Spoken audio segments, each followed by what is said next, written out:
Are we all happy? Does everybody have their teas, their coffees, their juices, their dinners? Actually, I don't think anyone's eating today. That's impressive for us. Nope, I ate earlier. Me too. And let me guess, Alex hasn't eaten at all yet today. That is correct. There we go. Okay, so at least we still have one constant. That's fine. So without any further ado, everybody, let us begin with Geese at the beach. The true nature of the Goose King is not known to mortals. Evidence suggests the Goose King does not abide by the laws of the natural world, that it is entirely an entity that exists beyond space and time, an elder beast that cannot be understood.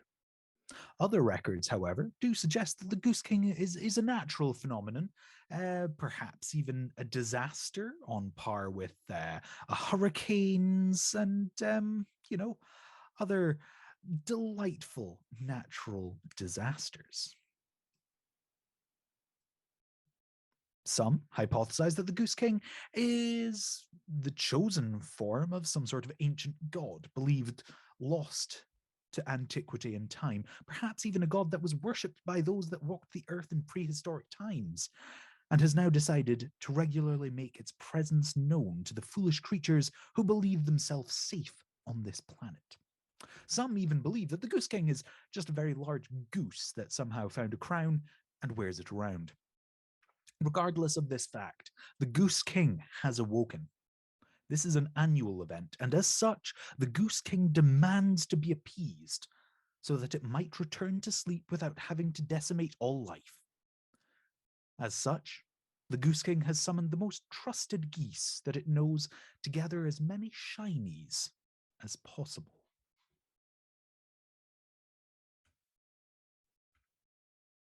We begin in a room of dazzling whiteness, the unnatural light bouncing off the walls, blinding you all, almost like snow blindness. 20 feet in front of you lies the most grandiose throne you can imagine, covered in polished glass, semi-precious stones. Crystals embed the armrests, and yet instead of arms, wings lie upon them. Sitting atop this throne is the Goose King in all their majesty, clothed in a wolfskin cape, long swords sitting at their waist, and bejeweled crown resting on their head. And the Goose King addresses you. The time has come. I'm at the end of my tether. The Seagull Armada has reached my shores, and the humans continue to pretend as if I am owned by some queen. I require tribute. I require a reason to stay my hand and not cause the end of days and go back to sleep. You represent my three most promising geese, my gaggle, so to speak. I do not use this term lightly. You have all provided great service to me in the past. I'm getting there, Alex. Whether you are aware of my involvement or not, you are one of my subjects, and that makes you a goose. Collect for me my Shinies. Show me that the power of the goose is still alive in the world. With these Shinies, I will be able to regain my strength and once again bring balance to the water's edge and eat as much bread as I want. Now, go, my favored geese, go, my gaggle. Go forth and bring me what I desire.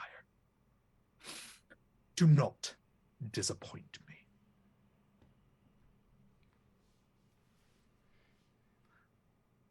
And with that, I'm going to lose all of my notes. I am The Goose King familiar with honked that.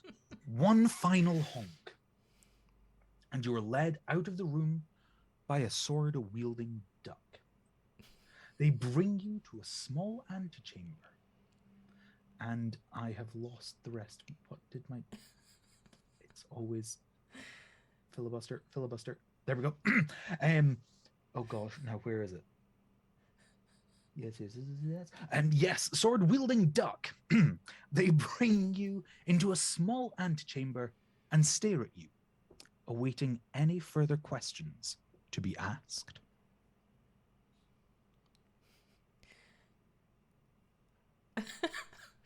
Sorry, Maria is being stared at, so she must stare back. It's important. So she's doing that. And with that, the duck turns to Maria and quacks. Yes? How can I help the cat? The cat wants attention? Does the cat want attention? Would you like me to pet you, cat? Excuse me, but I'm pretty sure she's a goose. That is what I heard the Goose King say. Okay. You don't understand my weird children who are so bad at being cats. I am here to help you all recognize your true potential as my cat babies. So if you want to call yourself Geese, that's fine, as long as you understand that I am here to help you. And trust me, I will make cats out of all of you. Yeah. My feathers ruffle and I straighten up and say, well, now I do take offense to being referred to as, for one, a cat who doesn't even factor onto the scale of worthy creatures, but to be also brought down to the level of a goose. I am a mighty heron. I will be known for that. I will not be referred to as a goose. And he looks at the ducks. The duck's still there. The duck gone. Yes, the duck is still here. Looks at the duck. You should know by now, shouldn't you,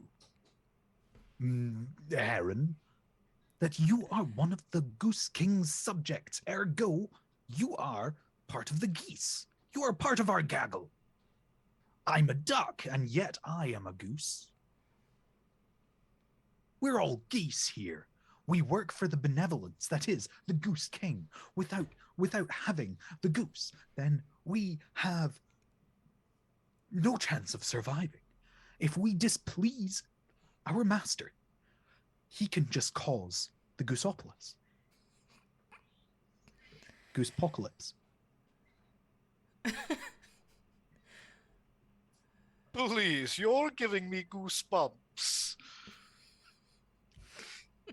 I'm going to ruffle my white feathers and flex my beefy wings. And tell me, Master Duck, what is so wrong with being a goose? There is absolutely nothing wrong with being a goose. I misspoke. I was talking to the heron. I apologize to everyone. I was desperately trying to pick up my cat so you could see who I am playing. This is Maria. She does not love to be picked up. Not a fan. But she does love to assume that everyone in this household are her sweet broken children that must learn how to cat. So, sorry, carry on. My wings start to kind of spread out a little bit in clear frustration. And now you would refer to me as Duck. What is it we You're are all birds in my eyes. We're all one flock.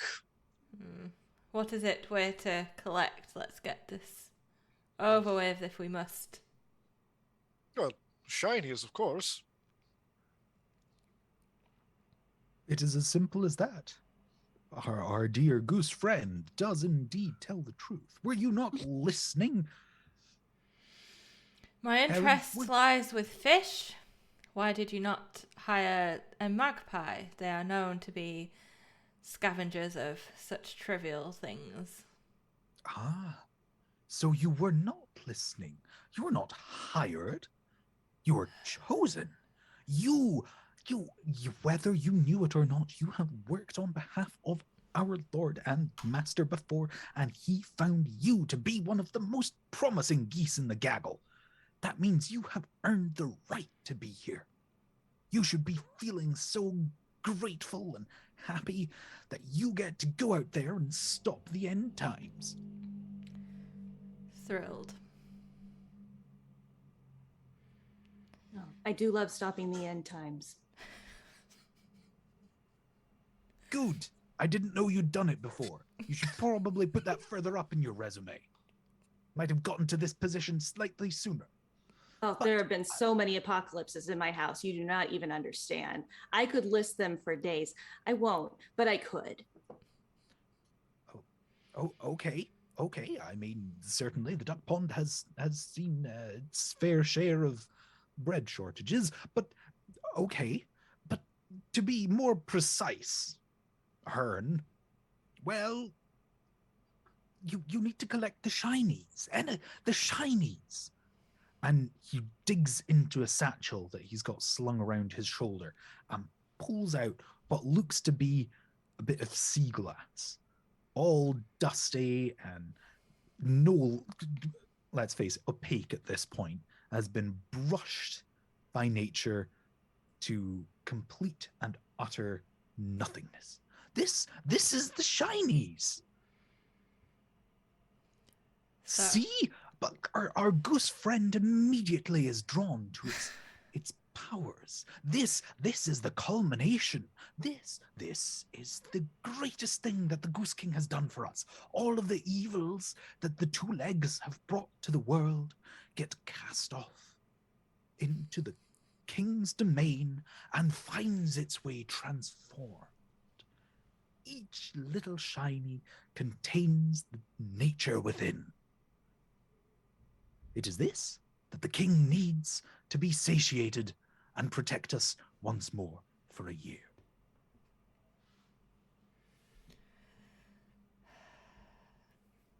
Very well, we will collect your trash.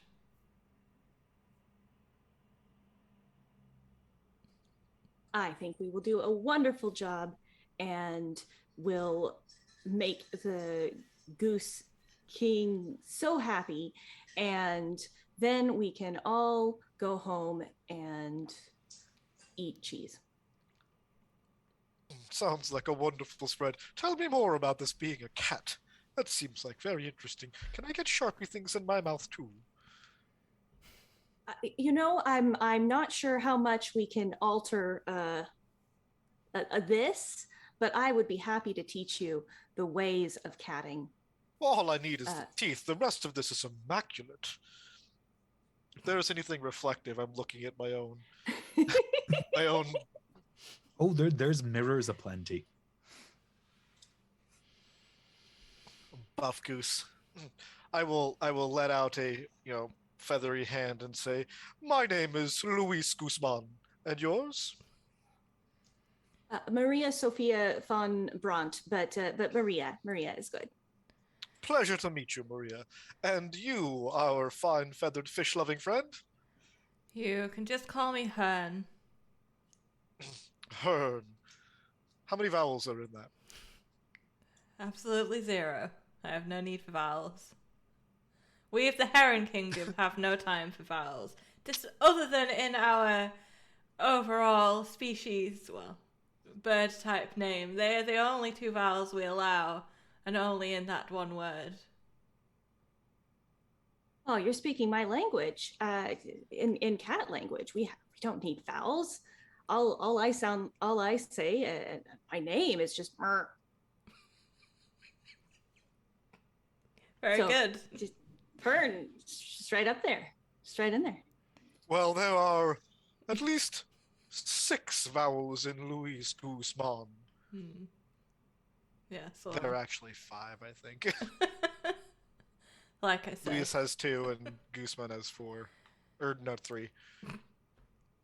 Do you say Goosemán? If you want to get fancy, you can say Goosemán. But that's That's a bit pedantic. Really, it's kind of rude. I'm just going to call you Lou. Let's get on with this. Yeah, it'll be Mer, Kern, and Lou. Or as Geraldine says, listen. That's too much. Too many non-vowels. Oh, okay. I think we've descended into a slight anarchy that would displease His Majesty ever so much. And so, Hern and listen, let's we must embark upon the beach. You're Which is the best correct, place for Master the Knight. Shinies. We should stop ducking around and get to work. I'll duck you in a minute, Goose. I'll bet you would. You think I can't I do would it? duck me too. I'll just, I am lost in staring at my own reflection as I flex once more. Therefore, Okay. Maria's just like, Mer is just done with like all of this thing over here. She just looks around. She's like, okay, where do we go? finally, somebody who is ready for some action. Right. Milady, and he points to this giant feather on the floor. Please step here. Maria pounces on the feather. Gentle. No.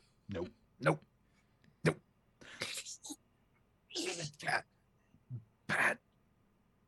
I'm now imagining Maria is just giving that look that you get from a cat, where it's stood on something soft, and is just. Oh no! She gives a look of just like utter wounded. Like, why would you say that I'm bad?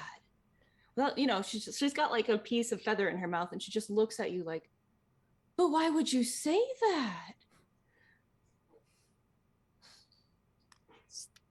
No, just stay. You do not need to flex your paws at all. You just stay. And he grabs Louise Goosemán by the scruff of the neck and drags him onto the feather, and then goes, Hearn, must I grab you too, or are you willing to just kindly walk upon the feather? Hearn elegantly and majestically steps forward with his head high. Steps to where he's needed.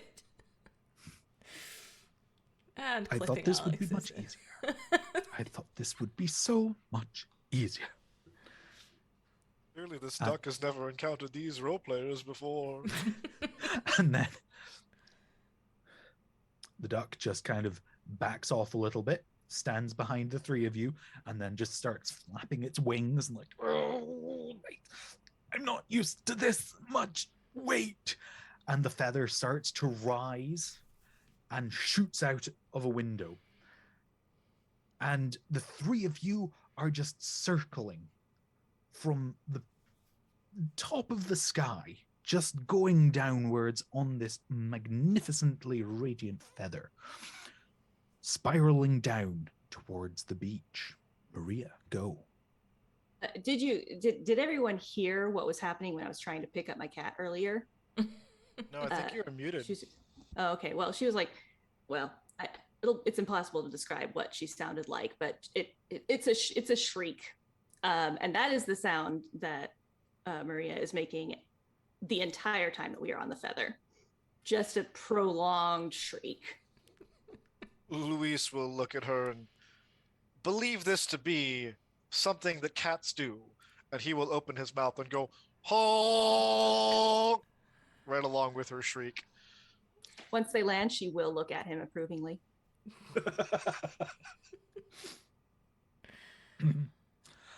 Well, as you spiral down to the ground, you land just at the corner, if there is such a thing, just in the middle of a sandy beach. And as you travel down from the tippity top of the sky down to the ground, clouds have started coming over and blocked out the sun, and now is a murky grey colour. It dulls the usually vibrant golden colour of the sands. And although the sky looks pretty dark and stormy, the beach is heaving with life.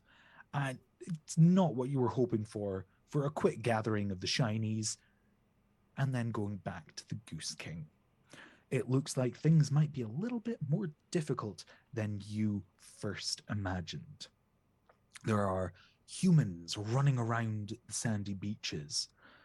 Out of the corners of your eyes, further to the east, you notice a bunch of crabs kind of scuttling about a bit and then disappearing. Overhead, you can hear the very obnoxious cawing of seagulls. And of course, there's the sea itself, gently lapping at the sands, trying to consume the world for its own.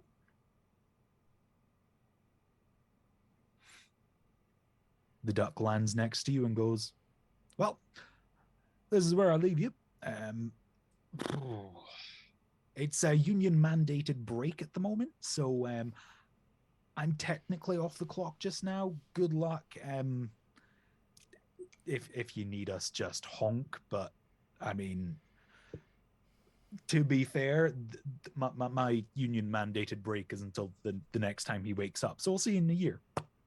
And with that, he just flops and shoots off back into the sky, leaving the three of you surrounded in this unfamiliar beach. What a kind and helpful fellow. What a Maria horrendous is journey. walking around like this, shaking her paws. Just, Is the sand getting in it? oh, I don't like this. It's bad. I suppose I will in turn do the same thing with my feet. I see how this is going to go. It is a dance. It must be. Wouldn't you care to learn the dance, Hearn? No. Oh, okay. There are not enough fish in this sort of water, and there are far too many people here for my liking. I would like this to go as quickly as possible. Maria will look up at Hearn with her enormous eyes and say, I believe that whatever you set your mind to do, you will do it with grace and style, because you look like a very graceful and stylish cat to me. And you're the exact same color as my best friend, Sophie. And she is the most beautiful and wonderful creature in the world. And therefore, I believe that you can have the same sort of majesty. Tilda that and says, well, that was almost a compliment. Until you called me a cat again, but I'll take it, I suppose. I will stop my dance and hunker low, get my bill to the ground and say, and kind of like do a sniffing motion and say, well, nature has made me the apex predator, and of course I can find the best shinies. So I shall be on my way. And I would like to use my ability Find Trash. Nice. Of course. Which I may always find trash. And with that, you manage to put your bill to the ground, give it a good sniff. There's a couple of grains of sand go up there, a couple less savory things as well, and you just go crazy. You just start heading out like, whew, you are the bee's knees. There is no other way of putting it. You are the bee's knees, and you start just sprinting eastwards. You have the scent of shinies upon your nostrils, upon your bilstrals. I don't know how that works. I feel like I should have done a goose anatomy course before running this. And as you make your way eastwards, you encroach. You find yourself heading closer and closer towards the waterfront itself. And there in the shallows lies some shinies that you have been looking for. All right. I will ruffle my feathers and flex my wings and slowly stalk closer and closer to those shinies.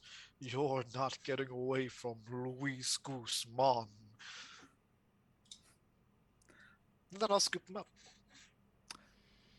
As you try to scoop them up, you are stopped by the taste of cloth. You don't remember there being anything cloth-based. And as you back up to inspect, you realize it is a top hat. A very, very small top hat, but a top hat nonetheless. And where this top hat originated from is a very grumpy-looking trout.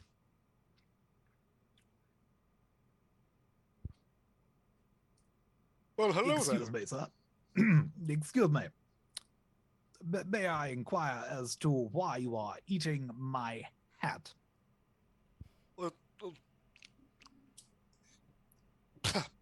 Sorry, I'm not a fan of this flavor.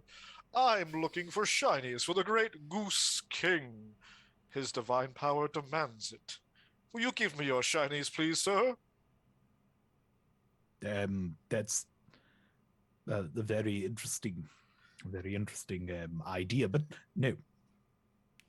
I am beached up here. I should be in much deeper waters, and the Shallows Federation is doing absolutely nothing to help an old chap out. They are just sitting there, admiring the lack of sun and going, "This is great." But I tell you, it is not great because I am stuck here, and now I have to deal with rabble-rousers such as yourself.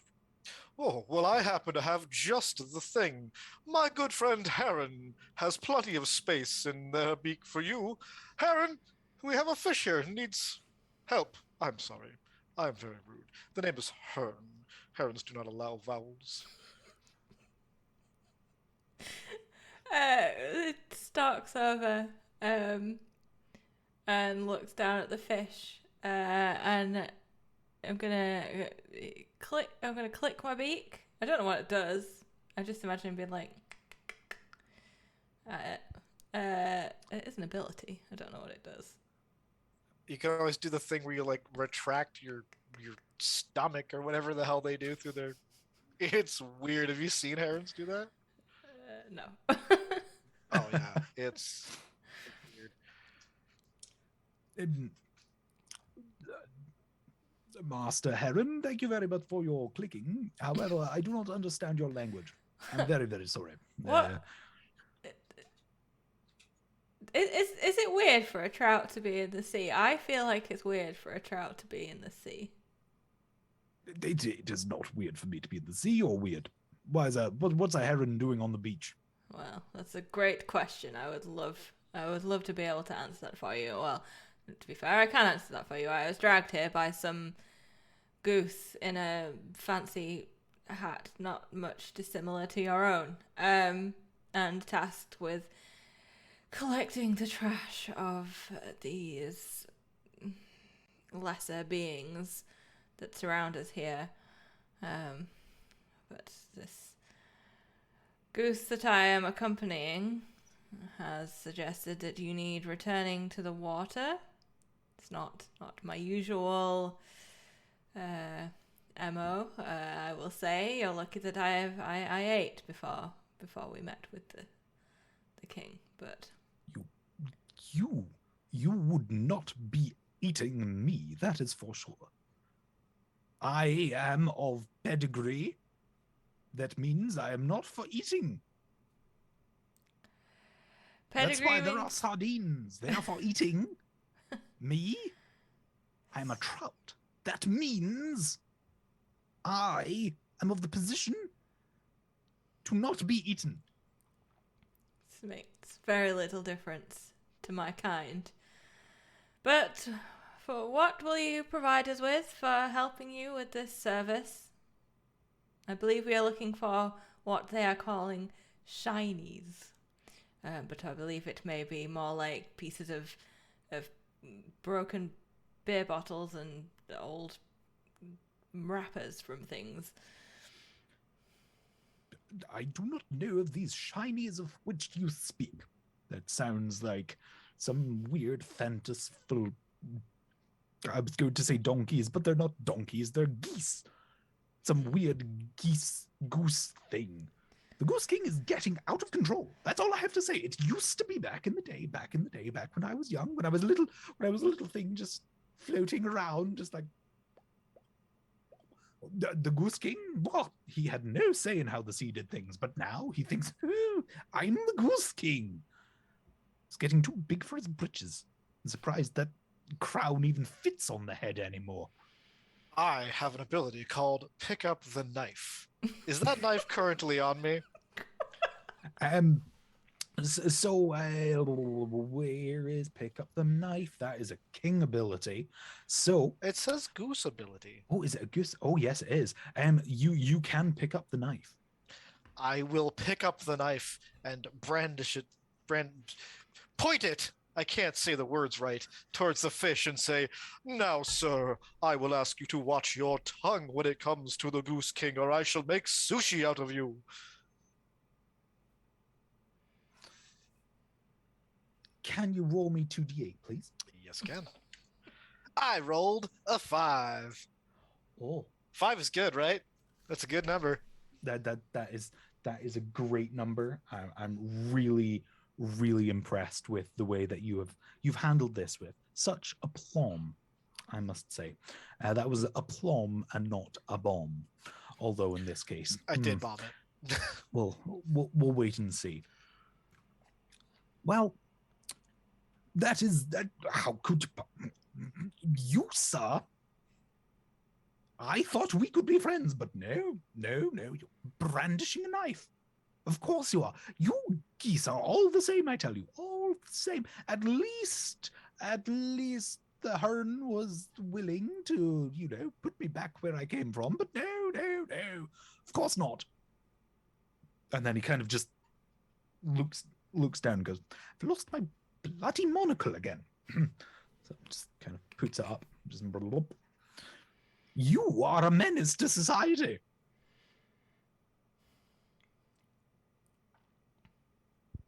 Well, I'm going to keep your hat. Well, that's not shiny. I don't think that... You said mean words to me. I'm going to keep the hat anyway. I mean, we'd be better off with the monocle, but... Yes, Cat. Now, I'm going to assume that Maria followed them because she wants to keep an eye on her new children. So at this point, although nothing has involved her at all in any sort of way, she is going to run over and start splashing her paw through the water at the trout, because it's a fish in the water, and she'll try and do a scooping motion to try and pick up the fish with her paw. Roll me a dice, please. Or 2 dice, as the case may be. That would be a 14. A 14. Sweet mother of mercy. You grab him with the claws of your paws, or the paws of your claws. You do manage just to whisk him up, and you notice that he's actually in a 3-piece suit. It's quite dapper, I must admit. Can't breathe. Okay, right. I see that I may be wet. in the... So wet! No, please stop. I'm getting motion sick. Let me go. Just like wiggling. It's like, okay, I see that I might not be able to win this one because the breath is leaving my body. You'd think, see less air. It wouldn't matter so much. Please, can I go back? Please? It seems, Master Fish, you are out over your head. Heron's gonna give Maria a bit of a bat with his wing. And then I'm gonna scoop up the fish and drop it into the sea. Oh, well, keep that one away from me. Maria once again Savages. is giving her enormous, but why would you do that, eyes? No, that does not work for me. That does not work for me. She's giving it to Hearn. Okay, that's fine. That still doesn't work for me. I will discuss with the heron and the heron only. The rest of you are dead to me. It doesn't matter. You can deal with the riffraff. I don't mind. I will only deal with the obvious leader of your party. Has the monocle fallen off, though? The monocle is lying in the sand because it fell off when he was wriggling around trying to breathe. Yeah, Maria's going to pick that up. And Maria picks up a shiny. Bum, bum, bum. That's like the one thing that I didn't leave a little thing for. So now I need to put shiny 1. Whoa, ha, ha. Well, I would be willing to part with these delightful, delightful shinies, which of course are mine to give, because I'm pompous and important, so they must be mine to give. I own everything, and everything owes me a great debt for owning them. However, unfortunately, there's been a little bit of a boo-boo between myself and a couple other members of the the Shallows Federation, hence why they're not helping me.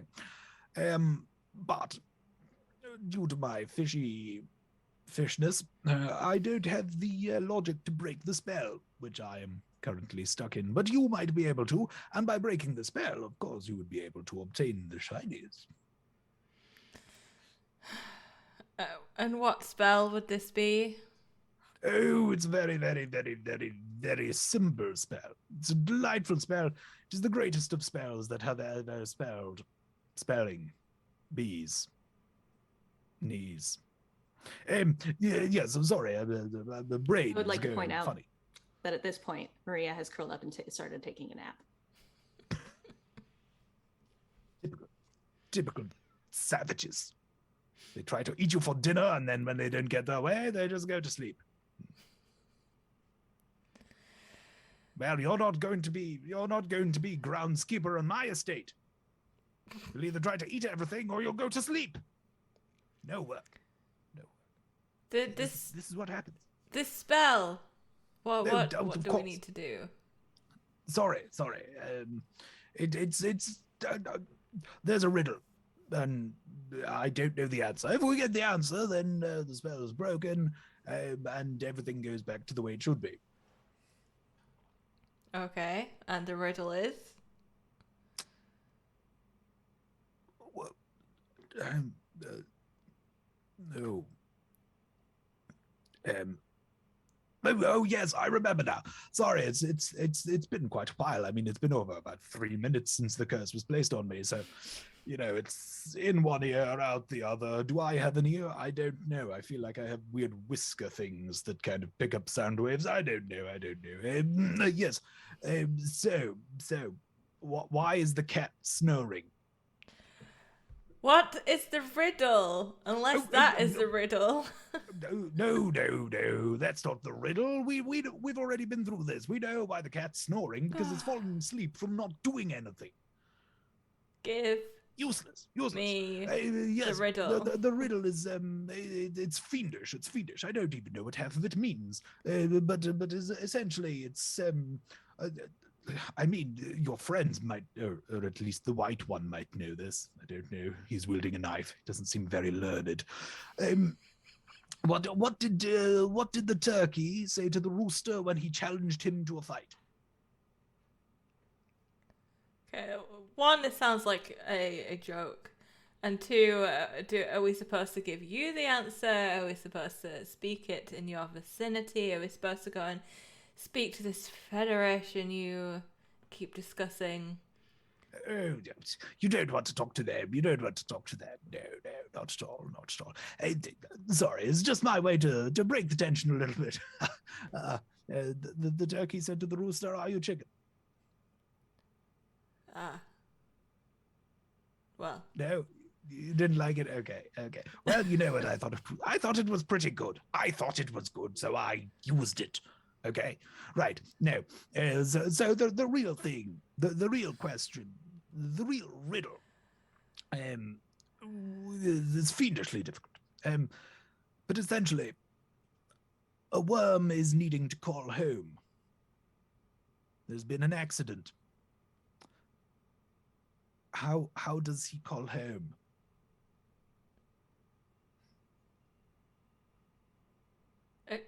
Again, are we supposed to give you the answer, or are we supposed to? How does this whole curse thing work? I'm assuming if you just say the words, then the curse is over, and I will return to fresh water instead of salt water. Very well. It'll turn to the other two, sort of flick some water at Maria to wake her up. So mean.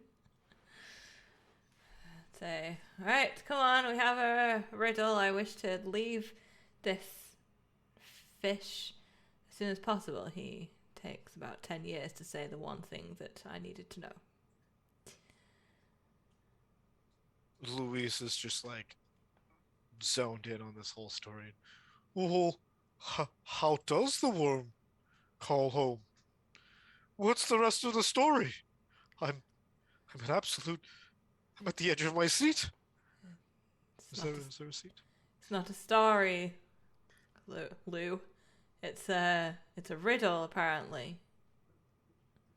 There is an answer that we must come up with. I mean, does the worm have a telephone? Could he just dial the number? I mean, that's how I would call. Well, actually, I would call home by going, honk, honk.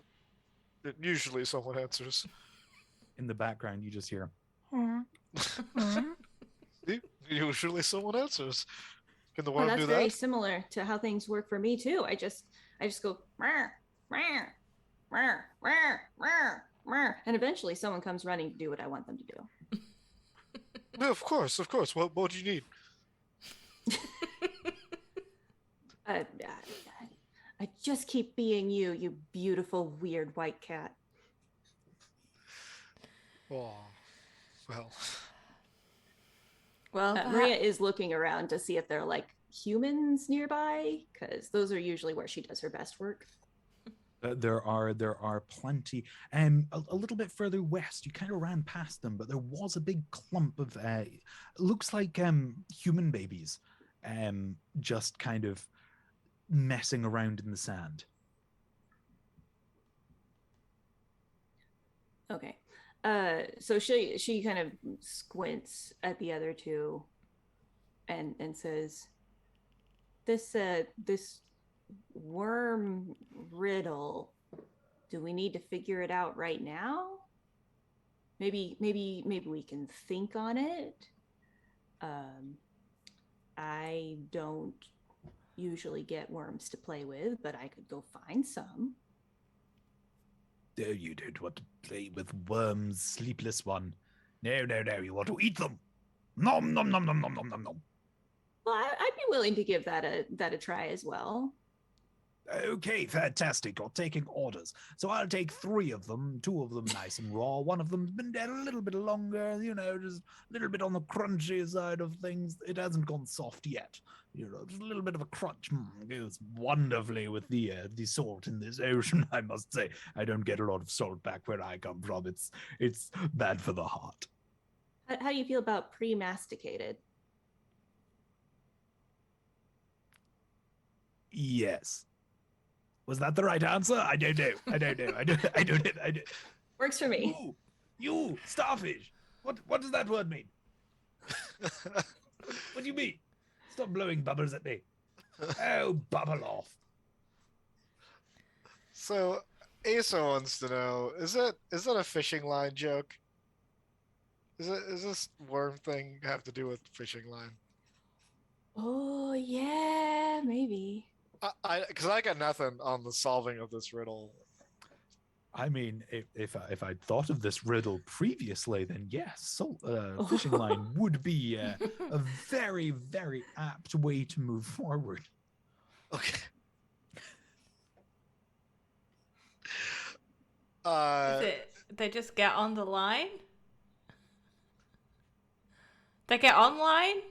They go online. Oh, get on the line sounds pretty good to me. Yeah. Get someone else on the line?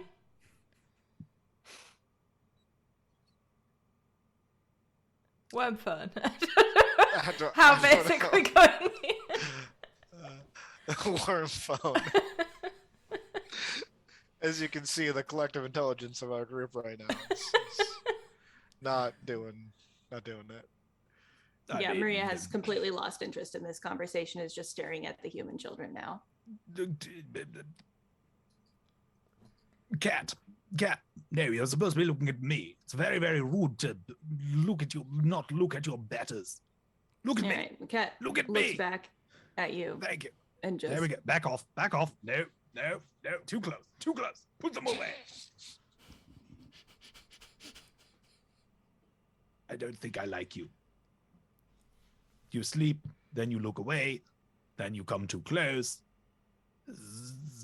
See, this is why you're stuck on the, okay, I'm going to go now.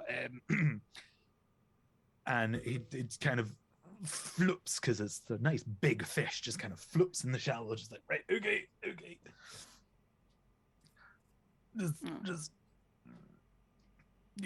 I wait a minute.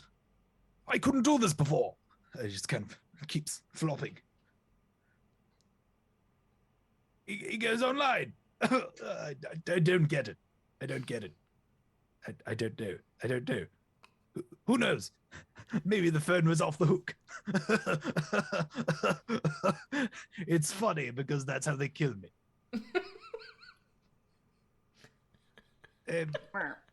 You know, that's fine. I haven't been killed yet. That's why I'm now senior. The juniors. Wait, no. Am I junior? I don't know. The rest of the family is dead. That's why I own everything. It's great. It's wonderful. You should really inherit things, you know. Maria is now actively walking away, like toward the children. Incredibly rude. They, little band leader. What was it? Heron? Aaron? Yes. Iron? Close enough. Lots of vowels, I think it was. Mm-hmm. Must say, you did commendably. Your saving of me.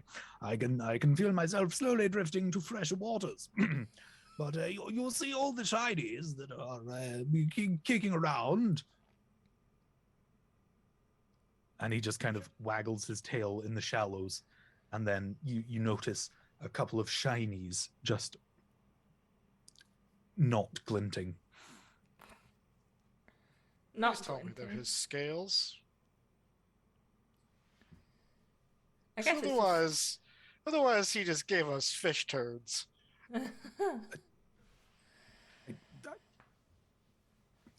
Mr. Goose, I know you're not the thinker. Trust me, if I poop in your water, you know about it. It's a bit of a ritual. What? You know, I think running the cat around, has the right human idea. pops up, and you just let one rip. 72. Goose, great. collect the Shinies. So we've wasted enough time here. Let's go and just pick the pockets of some. Right. Some thieving. I can get on board with that. I'm going to scoop up the Shinies in my beak. Ballsy move. Fair enough. If You they don't had know where been those poops, I Shinies would have have found been. out very quickly.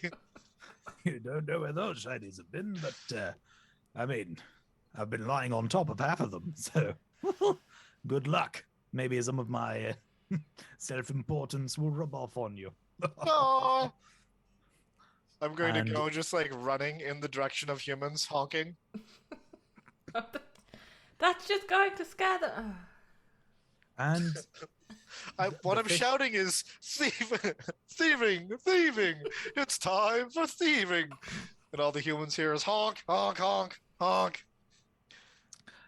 So yes, you collect your shinies and you head on over back west towards where the humans were.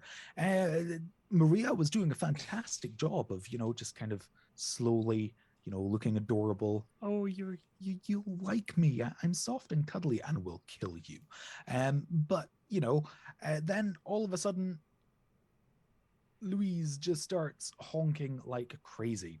Now, usually when a deranged goose starts honking and charging towards humans, they tend to Wielding a scatter. knife. However, the giant sandcastle which you are running towards is inhabited by small children who apparently have no fear, only chaos. And to this end, they Accurate. start going nuts. There are feet everywhere. Sand is in the air. It's almost, there's a sandstorm now. It's just like sand is everywhere. There are screams and piercing cries. From the north, you can think you can make out some adult humans just kind of running towards the aid of their little baby cats, and it's an absolute nightmare. It's not good. So Louise, as you are Yes. honking your way, you receive a boot to the face. Ouch. Is that a harm? So that it will be 1 harm on your sheet, pretty please. Okay. There's my harm dice. I am harmed. You So- are Was I taking the action to throw myself into danger by chance? Or was I picking a fight? you tell me. Picking a fight that all evidence says I should lose is what I think I was doing. I think that is, yeah, that would make sense, wouldn't it? Mhm. Right.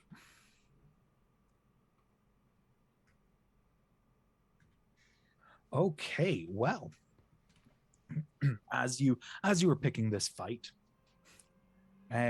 you hear the benevolent voice of the Goose King. I like the way you do things, good sir. Get me those shinies.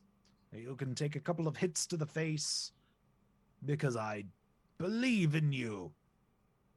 I can take exactly 5.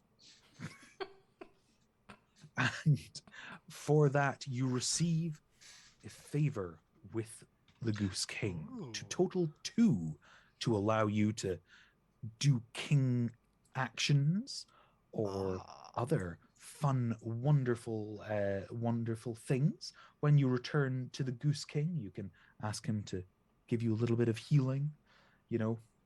Just I don't know how geese show affection, but I'm sure he'd be up for it.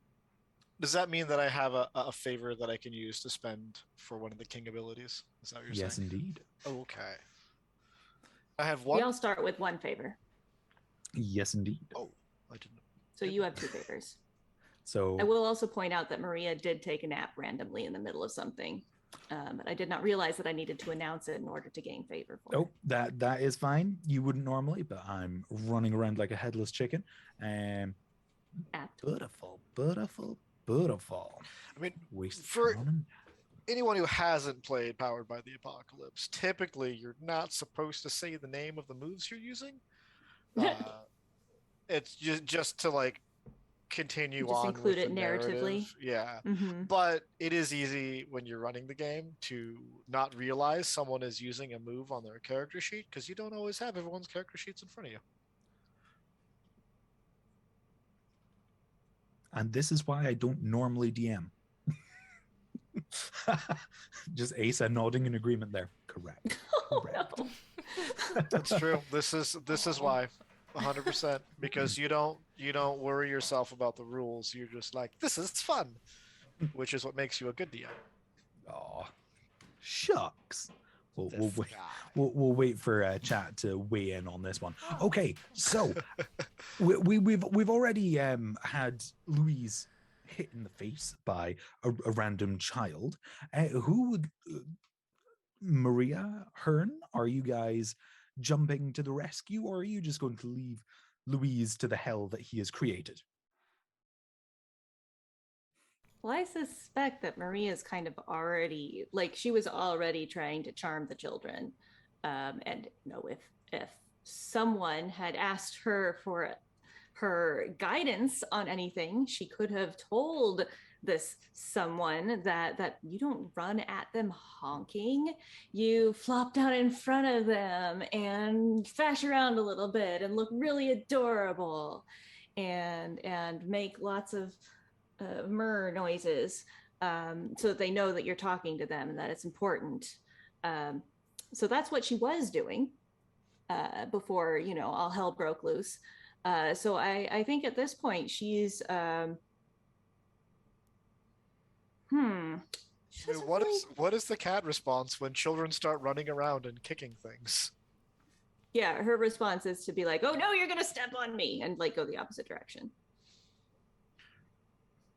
So I think she abandons him to his fate. Wonderful, Hearn. It's down to you. What would Hearn do? I am going to use one of my speech abilities. I am going to remind everyone why herons are the most terrifying of birds. I am going to stretch to my full height and my wings fully outstretch and flap a lot. I can't think of a word. And like sort of slowly move my way towards the humans, flapping and making myself as big as possible. Just full Wonderful. on dinosaur. Yeah. Roll me 2d8s, please. 9. 9. Okay, so it's good. It's good. It's good. You do this, you flap, and this weird sandstorm that's been kicked up by all of these children just blow away, and a stunned silence falls over the chaotic nature of these children, and they, as one, turn and look at your pointedly terrifying face. The silence is audible. That's how bad it is. Everyone's just like little I can hear crab. how quiet it is. Little crab kind of scuttles around. Oh no, she didn't. As on its way. Imagine And- it's like snapping its claws. Like Z snapping with its claws. And in this moment of silence,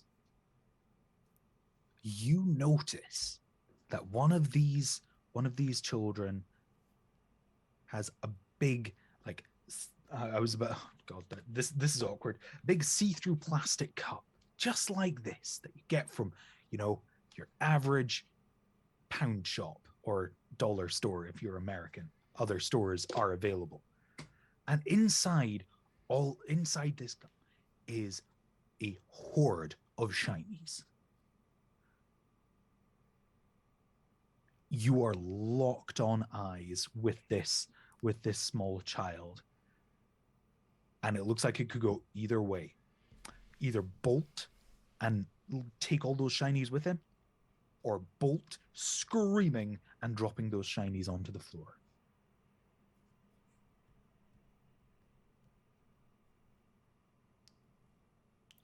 Am I doing something? Is this It's up to you. Would you like to do something? Does it count as? How many times can you use abilities like in a row? Just go for the narrative. Go for the narrative. Whenever you want. Yeah. I'm there's gonna no, try and like, snatch it. action I'm gonna try and snatch it and see it as prey. And well, I don't know if this is an apex predator. It's a child, but it's a human. So yeah, I'm gonna try and snatch it from it. Roll me. So, I had a question for you, Matthew. With basic moves, when you take something as an offering for the Goose King, this is any time we grab shinies for the Goose King? Yeah. We would roll on that? The way that I'm reading this is when you take something would be an action towards collecting a shiny. Oh, gotcha. Okay, so it's like I'm currently grabbing this shiny. I'm going to roll on this table. Yeah. Using this move. Gotcha. Okay. I have not looked at this said table. All I have is my character sheet. I apologize. Oh, that's what I said. Just go with the narrative. Just we'll do scene changes and swaps, and it's going to be great. Yeah. What do I have to do? Anything? I'm trying to snatch the. Am I rolling? Roll, please. Sorry. I got derailed. 10. 10. I am loving it. So you go in for the snatch, you go in for the kill shot, but not actually the kill shot, because you just want this plastic cup of shinies. And it's that point in the Western film where it's the showdown. It's you and this small child / apex predator just locking eyes as you kind of your S neck just kind of elongates, and with such delicate finesse you just grab the cup, completely missing any body parts or anything, and you manage to steal it.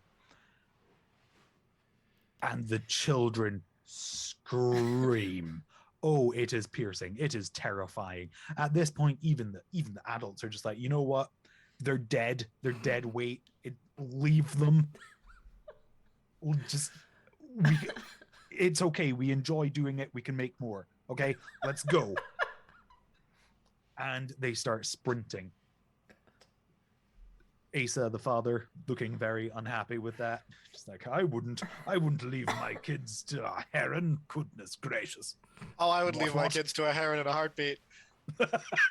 You can't call my fatherhood into effect, considering I've been thinking about using my favor to use the knife effectively on one of the children. So, can't go call into my fatherhood as a touche. And the stampede is just crazy.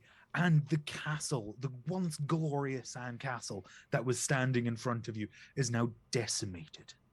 It's just a pile of, more sand on top of sand on top of more sand. But you notice that somehow these children had put in what would essentially be the throne room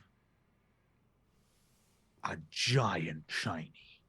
Now this is a shiny. You don't. This isn't a bit of polished like glass. This looks super shiny. Like, ooh, it could be like a shiny stone, or I don't know, a shiny a shiny. It's shiny. You know that the Goose King will like this one. This kind of shiny seems like my cup of tea. I will flex my wings and come forward and go to lift up the shiny, because it's way too big and heavy for the rest of this party to really be able to carry. You need a buff goose for this. This is buff goose, like beauty. My basic move, taking something down for the Goose King? At this point, all of the stuff's been done. You just got to pick it up. Oh, okay. Don't got to roll a thing. Yeah, Hearn's done all the hard work on this one. I'm gonna stretch. You always have to stretch before lifting heavy loads. And then I'm gonna reach down and I'm gonna pick this thing up. And lift it up with one arm and set it on my shoulder. It's probably fitting in one hand. Yeah. You would easily be able just to carry it in one wing, but Oh yeah, that's not the point, okay? You have an image. You need to protect that image for your street cred. You know? of course. Oh, I'm sure that I can handle this burden all on my own.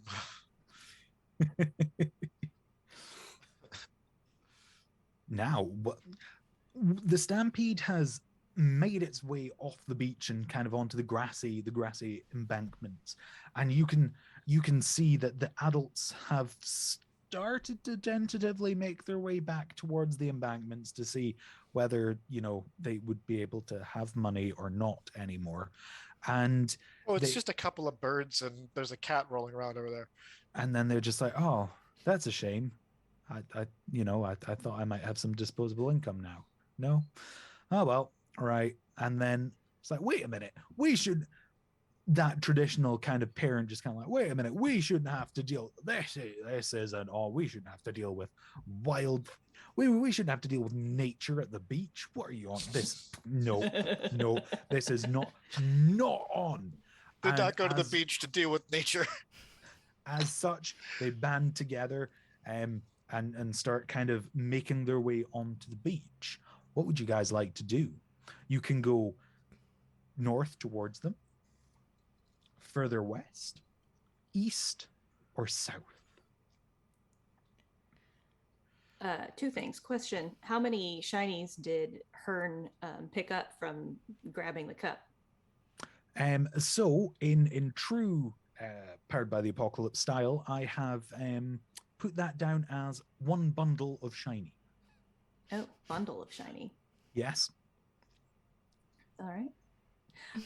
And then the second thing is that Maria, who has finished like washing herself because that's what she's been doing this whole time, sees the adults descending upon the beach again, and then looks at the other two and says, she says, "Watch and learn, children."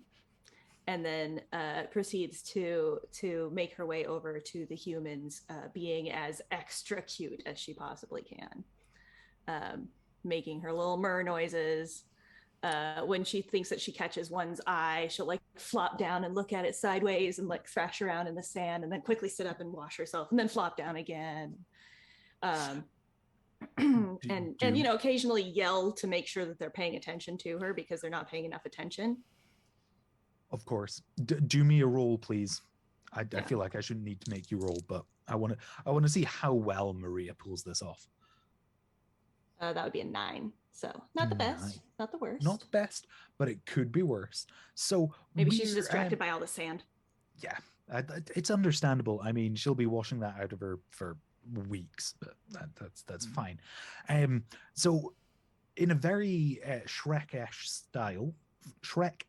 style, the parents come with their torches and their pitchforks, bearing down upon the beach.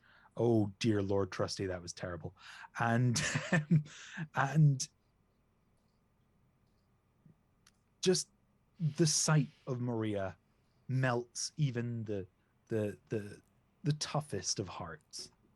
And they just look at the cat. Oh, do you think it's hurt? Do you think it's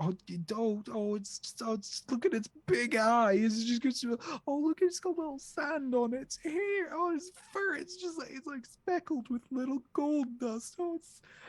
She looks at them upside down. Oh, there's a little white patch on her belly. Oh, and they all just start bearing down on you.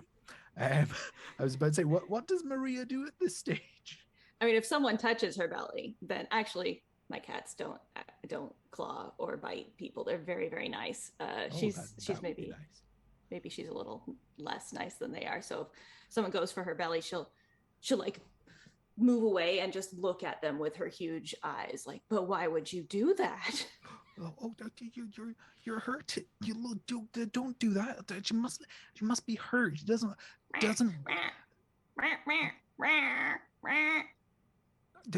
Do you think it's hungry? Did anybody bring the cat food? You've got children, of course you bring the cat food. It's cheaper. No. She'll start like twining around That the sounds legs like of my the parent. closest one and yelling constantly. Oh, what can we do? Oh, what can we do? I know. And one of them reaches into their pocket and pulls out a very expensive looking set of car keys that just glint ever so much in the sunlight, or lack thereof, but just glints a little bit. As far as you can tell, it looks super shiny, and just starts kind of jangling it in front of you. What do you do? Yeah, she's totally gonna go for it. Just gonna take a flying leap. Oh, going to go for a flying leap. Right. Do me a roll, please. And please describe how you are going for the shiny. Are you going for a full on just like, this is mine, or are you still lulling them into a false sense of security? She's gonna do that thing where she thinks she looks totally badass, but she actually just looks adorable and kind of doofy. Where it's a leap. It's like a leap straight up to get it with her paws. But see, the thing is that she's so fuzzy and stubby that instead of looking like a majestic, like, elegant panther that she thinks she is, she just looks like a baby trying to get the thing. So she's just like going straight up for it and trying to get it with her paws. So she is extremely cute, but she thinks she's badass. The human just manages to pull it out before your paws lock onto it. It's just like, oh, look how cute it is. Oh, you guys should try this. It really restores your faith in this nature thing. It's not as bad as it looks. Maybe we should keep it instead of destroying it. No, okay. And then all of the other adults just go into their pockets and pull out their car keys and start jangling them. And all of them start glinting in the sunlight. I can see this going potentially poorly very, very shortly. Maria, who now realizes that she's perhaps not as badass as she thought she was, looks around at them. Are there any of them that look like they're going to turn to go anywhere or take a step in any direction? I would probably say that a couple of them would look like they're going to take a step closer to you, to like almost encircle you, because they all want to see the adorable kitty cat just jumping up after car keys.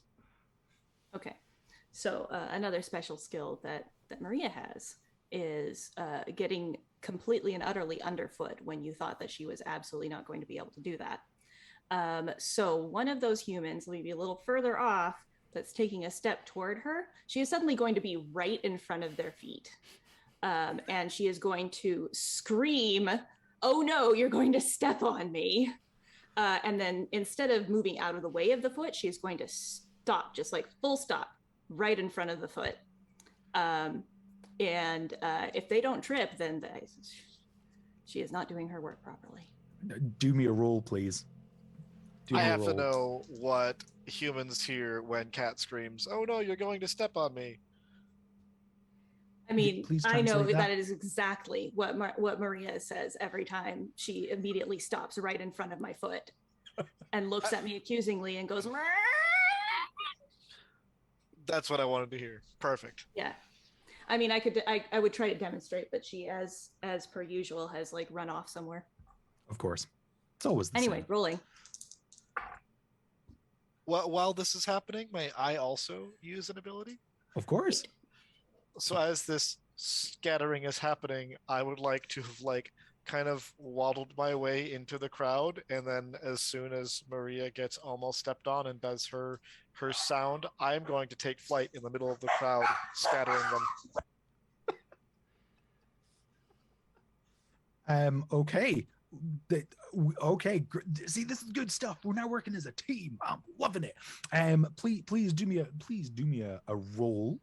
Yeah, we gotta try to get more shinies on the ground. Mr. Louise. I got a lot of barking, but my roll is 6 because I'm really good at rolling dice. I'll be right back.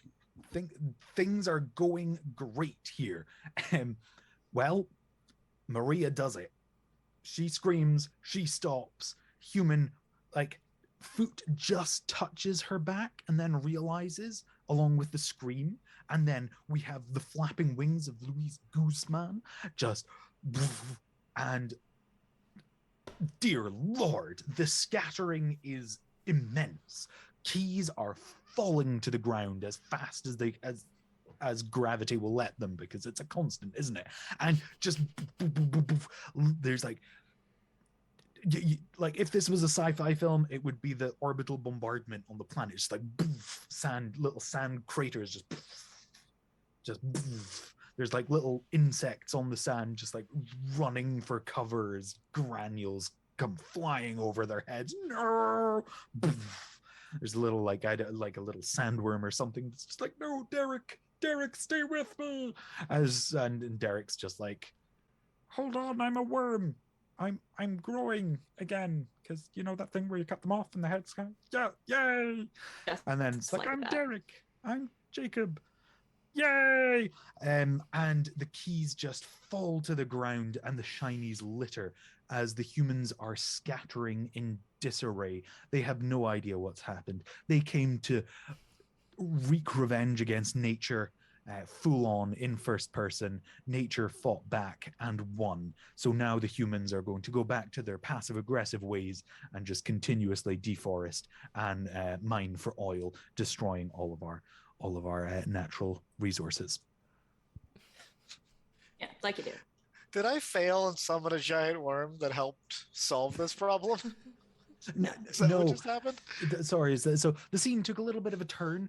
So the keys started falling to the ground, and then the camera kind of like zoomed in to the keys falling, and then you see all the little insects in the sand go like, oh no! Because basically, like you just caused a mini apocalypse. I just committed genocide. Got it. Yeah, pretty much. But hey, we all do it. It's fine. It's fine. The Goose King would be pleased. You just hear in the background. I lose a favor. I'm legitimately taking a favor away. Yeah. You are genuinely taking the favor. Oh. I just blasphemed to the Goose King. So rude. While Maria will attempt to scoop up whatever shiny is closest to her. Okay, let me. Yeah, that's absolutely fine. So Maria is going to do that cat thing where it's like when there's this just crazy stuff happening, Cat's just like, I'm just gonna have a little bit of a slow walk here, there, and just kind of like pick up the little bits and pieces that it needs, and then somebody will come within like a 10-meter radius, and she's gonna like and then somehow get super feline speed and just go for it, just sprinting. But as she sprints, she's just like grabbing keys, like time is slowing. She's like, gotta. And as far as you guys can tell, all of the keys have been pilfered. Do we want to consider, in the wake of our enormous success, taking a break, considering it is past the halfway point? Yeah. Okay. All right. Seems. Sorry, I'm going to give it a couple of seconds just to make sure that everybody's finished. Oh, also. Cheeky, very, very cheeky. So, quick recap as to what's happened so far for anyone who's just joined us. Our dear friends Louise Goosemán, Hearn, and also known as Maria, have been tasked to collect shinies on behalf of the Goose King, who is very upset just generally about life, but mostly because he's not sleeping. And these shinies are going to help him go back to sleep without causing the apocalypse. Always helpful. So they got, they were given their brief, sent down to a beach because everybody knows that the best place to find your shinies is on the beach. And from there, it just kind of went, yeah, I'm not going to say it went well. It certainly went. And oh gosh, what did we do? So we went and spoke to a very classist British trout, who eventually just was like, take all of the shinies, you stupid fools, which was a bit too Gandalfy and not enough classist British man. And then Yeah, he was a little more Stewie. yeah, there's time. Then after we dealt with all of that malarkey, we started to cause a riot amongst the humans, thanks to the very helpful actions of Mr. Goosemán himself, just absolutely charging, honking towards a group of human children, which then resulted in Maria just looking cute and jumping after some car keys and then nicking them all. So it's not just Teslas that the servers go down and nobody can get in their cars. It happens to non-Tesla cars too when you get attacked by cats. And of course there was plenty of riffs on the climate crisis and other topical jokes. Because apparently I'm on a panel show and I need to do topical jokes. So that was a quick wrap up. But as you all make your way away from the mayhem, the carnage, you notice you don't notice, you hear the quack of a very familiar duck. I would do a quack, but I'm not going to. And Quack. he just starts to glide down to the three of you and goes, that did not seem to be the best use of anything. That was painful to watch. Very painful. But you guys seem to have a pretty good stash of shinies. Do you want to offload it? We can do an interim transaction to the Goose King. Pay Maria. installments. I thought you were on your mandated break. Yeah, well, it turns out that when I was coming down with you guys, the Goose King kind of had a word with the Union. It's more of a confederacy now, less of a union. There was a civil war, I see. Yeah. Well, let's just say the Goose King got a little bit displeased, and the Duck Workers Union, it's it's a little bit crispy, so yeah. Got deep fried. Well, let's just say it was a bad idea to put the headquarters in Peking. Oh God. I regret all of you very, very much. Sorry. Maria, a ring of car keys onto the duck's foot. It is smelly and covered in her saliva. Well, what can I say? This is I didn't expect to be getting anklets from such a divine goose as yourself. And I have got If you don't want it, I'll take it back. Oh, this quite heavy, quite powerful shiny. That is a big shiny. It only counts as one. And this hat. The duck just looks at the hat and goes, at what point does that constitute as shiny? It's not a shiny. I just thought maybe the shiny would enjoy a nice warm hat.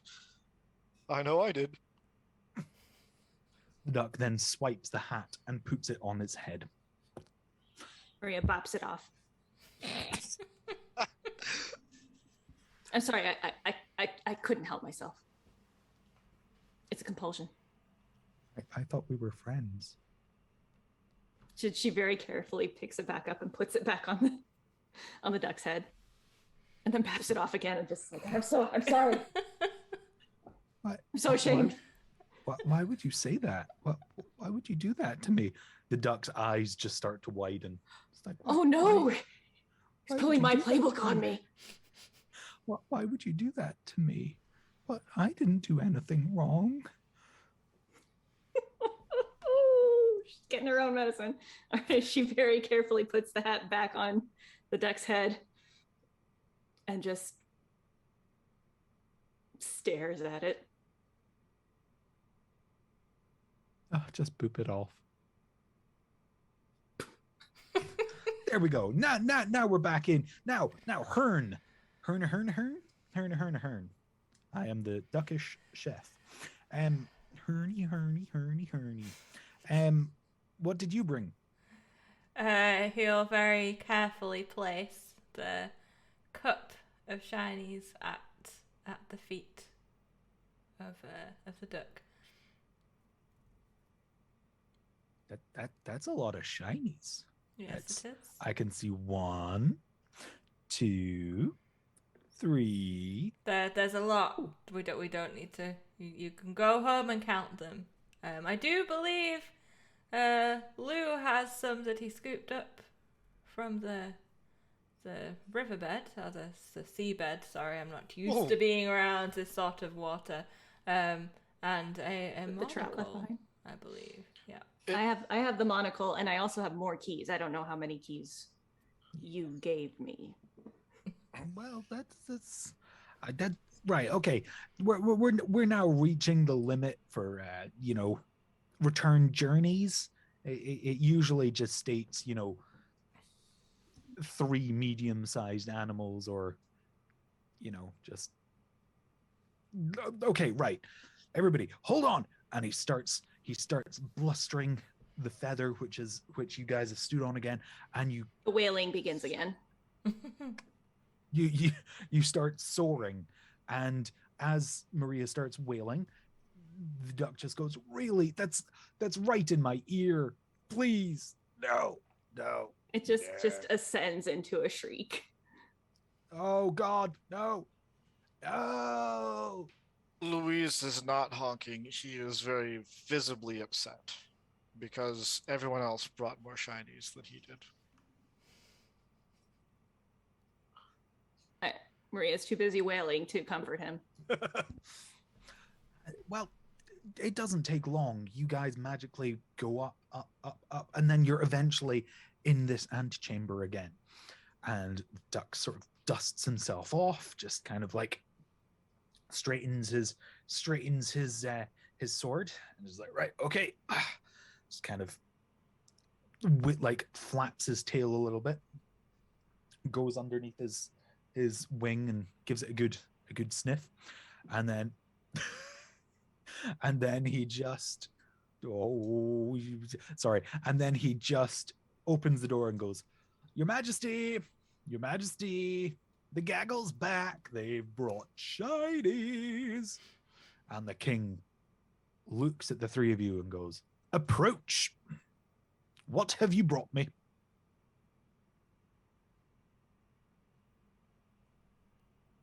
Maria does the same. These, just put down my big heavy shiny without any effort at all, and then the few things that I gathered from around the fish, just put them down, then step back and look ashamed. Master Goosemán, I knew I could count on you. You were always bringing weird and wonderful things. Now this is a big shiny. It's a big shiny. I like the shiny. I must apologize, Your Eminence, but I was unable to bring more.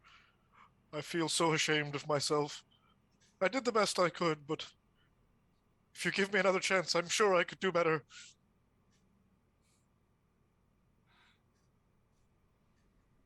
Until you started babbling, I was quite impressed with you, Master Goosemán. You are right to be displeased with me. I have let you down. Oh! I'm so sorry. I'm so sorry. Out of the shadows of the throne room, a choir of geese start honking in harmony with you as you all start honking the Goose's Lament. A very well-known piece of music in the Goose Kingdom for displeasing the Goose King, which usually ends with one final honk before there being no more honks. However, at this point, the Goose King goes, "But I do like that big shiny," and he starts to wiggle and then just kind of jumps off the throne, like kind of flashes his wolf skin cape, which I think I forgot to mention earlier. He's wearing a wolf pelt cape because, you know, he's impressive. He kind of flings it backwards and kind of puts his hand on his sword and raises it so it's like horizontal to the ground. And he goes and he picks up the big shiny and goes, This is a shiny. And then I don't know what the big shiny is. He puts it on the throne and then sits on top of it and wiggles. It's like, "This shall be my shiny. Thank you, Master Goosemán." And he comes and he pecks you on the top of your head, and you feel through this peck the boot to the face that you previously had incurred slowly flatten out, and you now no longer have a crumpled beak. You are too kind, my king. You better believe I am. Now, it wasn't sorry. I got carried away by the big shiny. There are a couple of little shinies too. Oh, I like the little shinies. I do. Oh, shiny. And he picks up the shinies and showers you with favors. So you will receive 3 extra favors, Mr. Goosemán. Just Goosemán? Oh, yeah. Just Goosemán. And then the Goose King turns to Hearn. "And now, my slenderly feathered friend." Sorry, you're not my friend, you're my subject. "My slenderly feathered subject. What did you bring me?" Once again, Hearn elegantly, without saying a word, leans down and places the plastic cup filled with shinies at the goose's feet. Impressive. There's quite a few shinies in here. I like the shinies. The shinies make me feel happy. I like that in a shiny. That's how you know they're good shinies. And he goes down and he picks up the cup of shinies and starts kind of shaking it. And it makes that horrible rattling sound that you're just like, "Oh, okay, so that's a kid trying to play maraca. Great." And just kind of shakes and shakes and shakes and shakes. I like it. And Hearn receives 4 favors from the Goose King. The Goose King then turns to me and goes, "Now, my least feathered subject. Once you have stopped licking yourself, what did you bring me?" Oh yeah, no, that was a good call. Immediately after she got off of the flying feather thing, she immediately stopped shrieking and gave herself a very thorough cleaning. So then she approaches and once again, proudly and excitedly, drops a set of keys onto the Goose King's in front of the Goose King, if the feet are not available for her to drop them onto. and then follows that with like the rest of the keys and well, she's saving the monocle. I think she'll like hold one set of keys in reserve, but then the rest, Yeah. but very proudly the bleh. Blah, blah. So 2 keychains get blah up, and the Goose King looks confused. This isn't shinies. This is wets. Why are they wet? Well, they're very shiny, and she'll like start batting them around so they flash in the air. Ooh, that is shiny. But they're not all shiny. But is that bad? I don't know. Oh, this is a new. She'll like take one of them out and like spread it so that all the different keys are like. There are so many. That is very shiny. That's very shiny. Now. And the Goose King goes, Sir William. And the duck comes just like running down the road. It's like, yes, Your Majesty. Yes, how can I help? Yes, I'm here. Oh. You never need me when you're in session. Why are you calling me? Well, Sir William, look. And he points to the shinies. Identify these shinies. And Sir William looks and goes, well, I can't identify them all, Your Lordship, but I believe that's a Mustang. We've got a Dodge over there. I don't know why, but this one's a Renault. We don't go there. The French, they eat too much geese. Then that one, I don't know, seems to be some sort of British thing. And that one there is good. It's an Audi. It's like, do I have any of those, Sir William? No, sir, they're all new.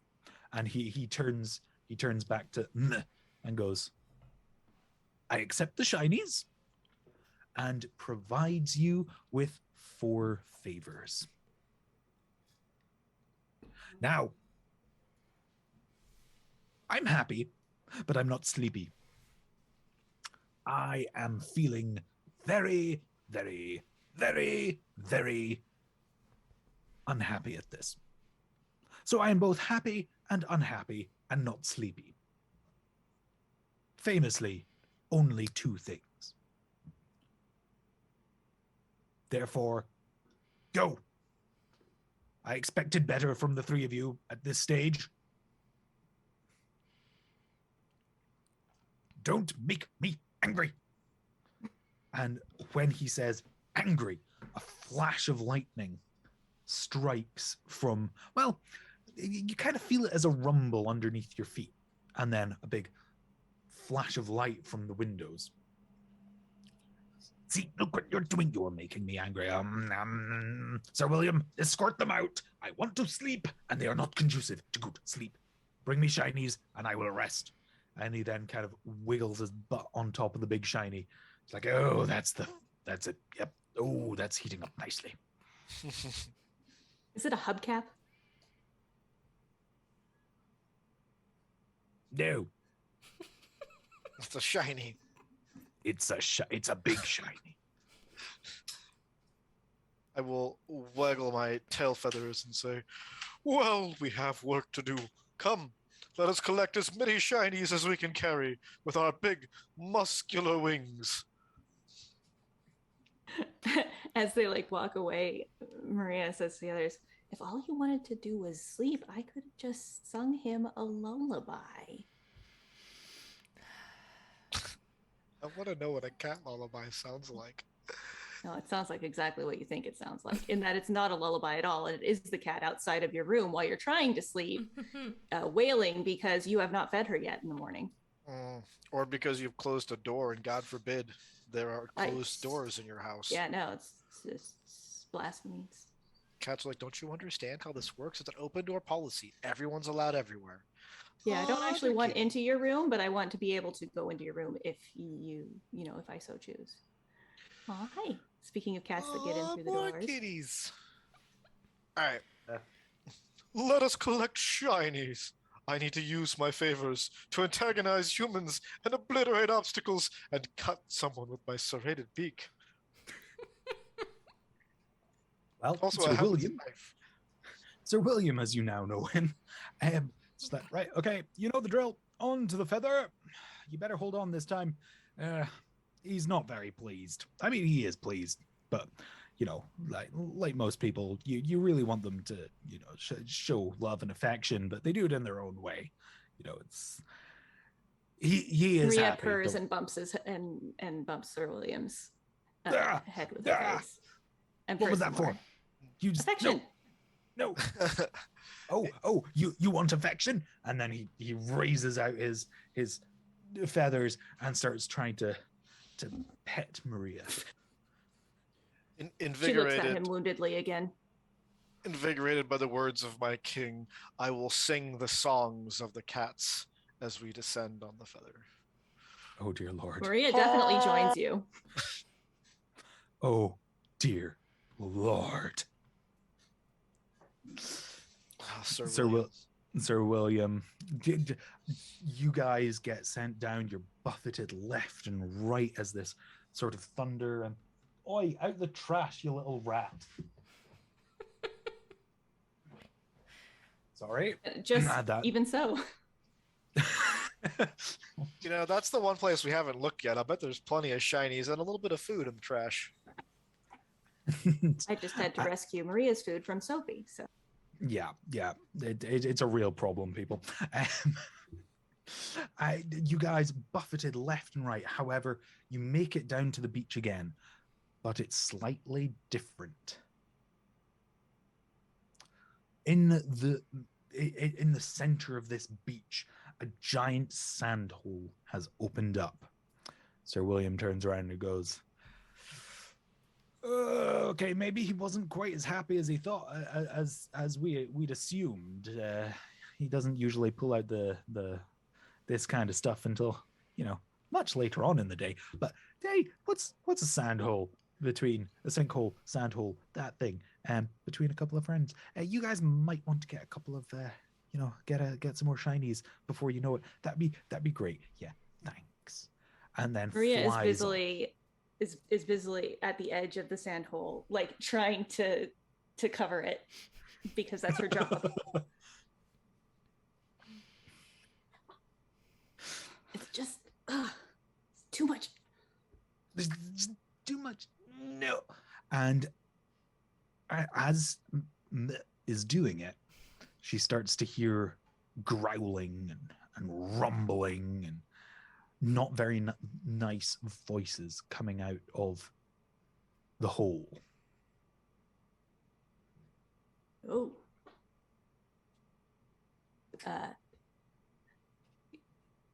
She's going to look over with her big staring eyes.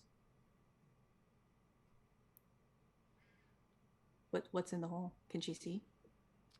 Oh, well, let's have a look. So as you look in, it's very dark.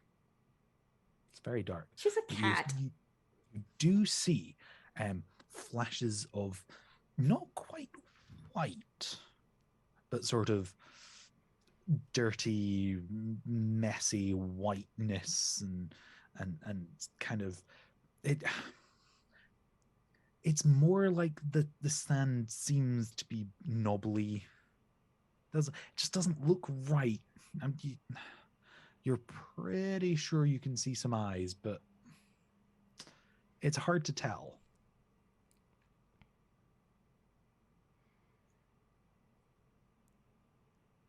Well, if there are eyes, she will attempt to stare them down. But if they don't appear to be staring back properly, then she will lose interest and wander off. So as you stare, quite rightly, you know, it's your hole now. You tried to fill it in. It's your hole. The eyes seem to get closer and closer, and then you see them go out entirely. It's like, wait, what? The eyes have disappeared. Where have the eyes gone? But you are noticing that the sand is starting to shift in coming out of the sinkhole. Yeah, she will back up. And And probably like back up a couple, like, and then sit down and start washing herself again. Hen will steps forward, feeling, we do not have time for this. You there, under the sand. Who is that? Come out.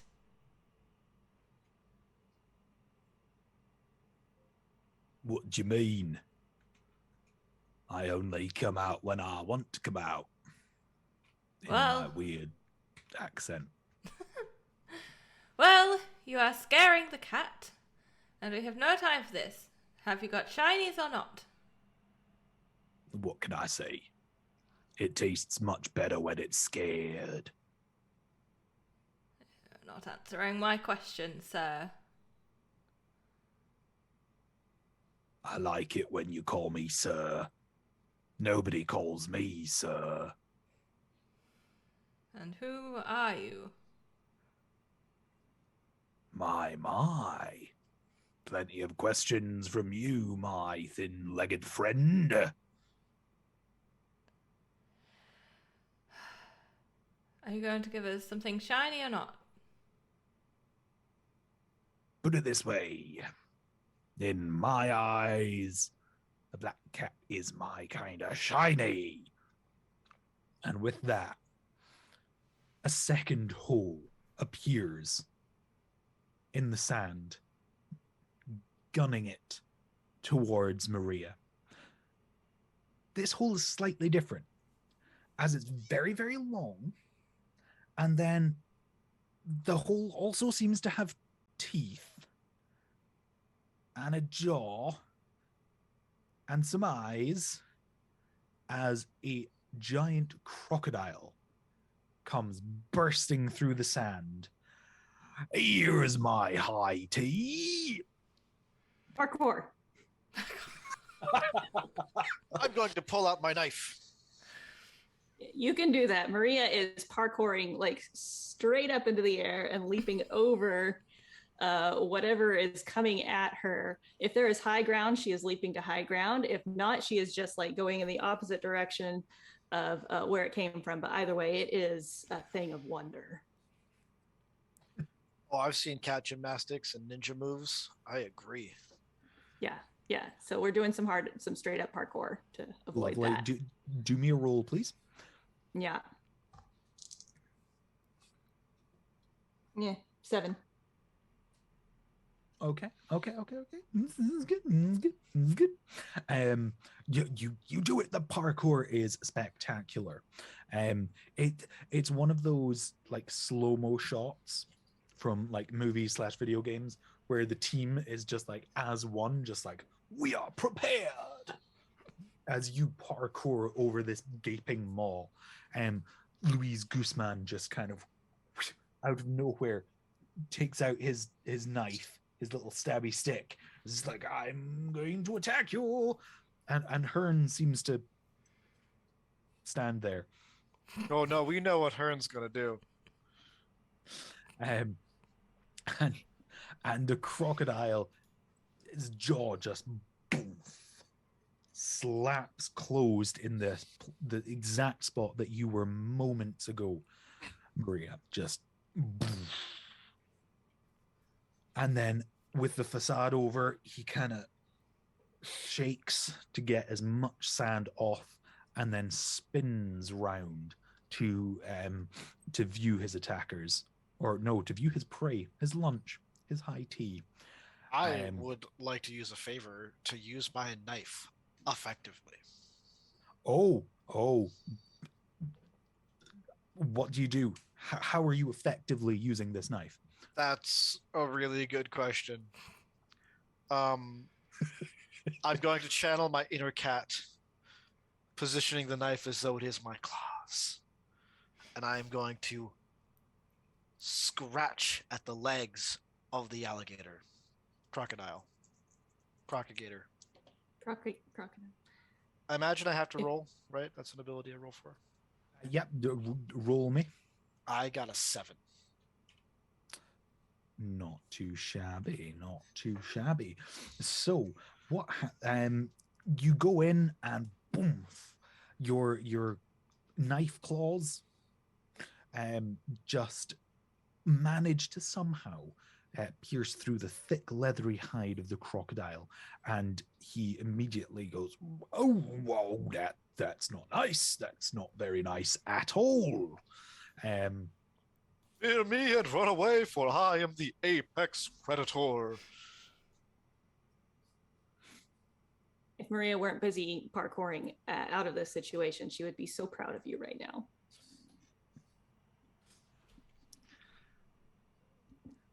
You are not an apex predator, Mr. Goose. You are my dinner. No matter how much you would like to think about it, I was going to start with the cat, but now I'm going to start with you. And he comes in for a lunge against Louise, Mr. Goosemán, and misses completely and utterly. And you just hear him exclaim, oh, God, I've got some sand in my eye. Oh, this is not my... No. I hate it when he does this to me. Ow. I can't even reach up and rub my eye. Oh, Jesus Christ. Blink. No, it's not working. It's just hurting even more. Jesus. And then, for some strange reason, he coughs. And as he coughs, quite a substantial sized shiny just kind of gets thrown into the sand in front of him. And he, oh, that's not good. Oh, that's not good. Right, okay. And then he spins round again. Right, okay. High tea's gone. I missed dinner. Right, sticks for legs. You're up next. That classic meal. I need you. I need your legs as toothpicks. It's as simple as that. You're not very tasty. I just need to use you for utility's sake. And he comes up and goes for a jump against Hearn. I feel like Hearn rolled horrendously on this imaginarity initiative. Crocodile's been 3 times. Everyone else has been once. Go on. And the crocodile comes up and misses you. Yeah. And he just stares. That's what I thought. Excuse me. And just kind of looks you up and down. Do I know you from somewhere? I feel like I do. Possibly. I have known many beasts such as yourself, and I know just how to deal with your type. I would like to use my favour to alight myself atop the back of this crocodile. And what proceeds is, you know, in like cowboy movies and stuff, when or like in Red Dead Redemption, where you're like breaking in a wild horse, and there's like some bucking going on, and there's like a little bit of a quarrel between the two of like trying to break the animal in. That's what I'm doing. I'm riding the crocodile. I am loving it. Could you do me a roll, please? 9. 9. Lovely. Well, there's bucking. It's slightly terrifying. although not for yourself, mostly for everyone else who can see at this present moment. Thankfully, the humans have vacated the beach. Otherwise, dear Lord, nobody knows what would happen. But there is quite a crowd that started gathering around this crocodile. And, Heron just kind of, I would say chillaxing. No, just kind of being jumped up and down and left and right like a crazy thing. So eventually, the crocodile kind of stops bucking. Just kind of like, all right, you in. Where are we going? Wherever the Shinies are. Wherever the Shinies are. Well. Like I said to your friend, your shiny and my shiny are different things. My shinies are small edible creatures, also known as lunch. I don't believe yours are the exact same. So what are shinies? The thing that you just coughed up. Oh. I do a lot of that. I think I know. You're talking about the hard things that usually just really annoy me when I eat things, right? Sure. Okay, right. You know the best way to find those? Well, you tell us. I'm assuming by eating things that have them on them. You had better believe it, my friends. Well, I Right. can assure you neither of us, pointing to me and Myrrh, are holding shinies at the moment, so we're not an appetizing meal. The crocodile just kind of, well, I wouldn't talk for your black third friend over there, Mr. Goose, but you certainly don't seem too appetizing at the moment. You're not scared enough. Don't worry, that will change. Right, okay. Mr. Goose, you can fly. Goosemán. Cat, you might want to jump on. I And would he like to turns scoop around. up the shiny as well. Oh yeah, the shiny that he went bleh. That's the Cheeky. one. Cheeky. I thought you guys might just gloss over that. Yes, Maria has been on like a bank or something further away, once again thoroughly washing herself at the crocodile's words. She squints at it and looks at Hearn and looks back at the crocodile. Says, nope, I'm good. I'll follow.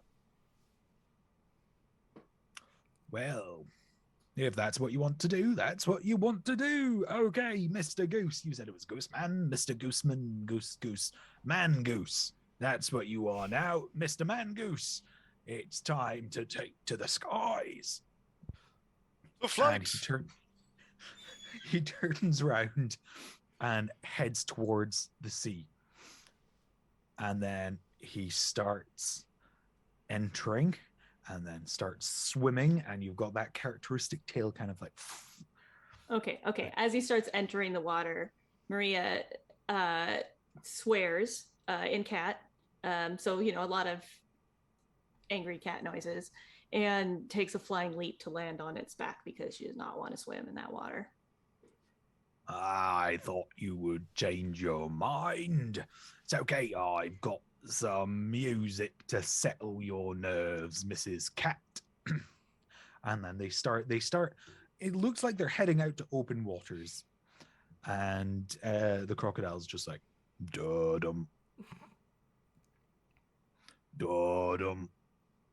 This can only go well. Da-dum. Bum, bum, ba-dum, bum, bum, ba-dum, bum, bum. Lunch. And then you guys reach,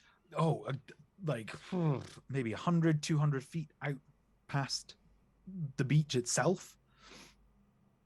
And he's just swimming, and he's just blabbing. He's just like, oh, yeah, well, what can I say? I grew up in the sewers. It was great. We're covered in shit. Both literally and figuratively. Not as tasty as you might think. Waste products, has a distinctive taste. Much better when you get out of there and can, have the fresh stuff. Much better, much better. And then what you guys start to notice as you head further and further out into the ocean are these little sort of purple lights that you can see in the sea, just like kind of under the water, just like moving around. And Crocodile just keeps on swimming and goes, oh, we're almost here, yes we are, we're almost here. You guys, like, yeah, you actually, Mrs. Cat Lady. She has, the moment there started being like lights under the water, she has been staring down into the water with her tail just lashing. Cat Lady Cat. Her. Yep, that's the one. My voice box doesn't make that noise. It just sounds like lunch. So, you know Nettles, don't you?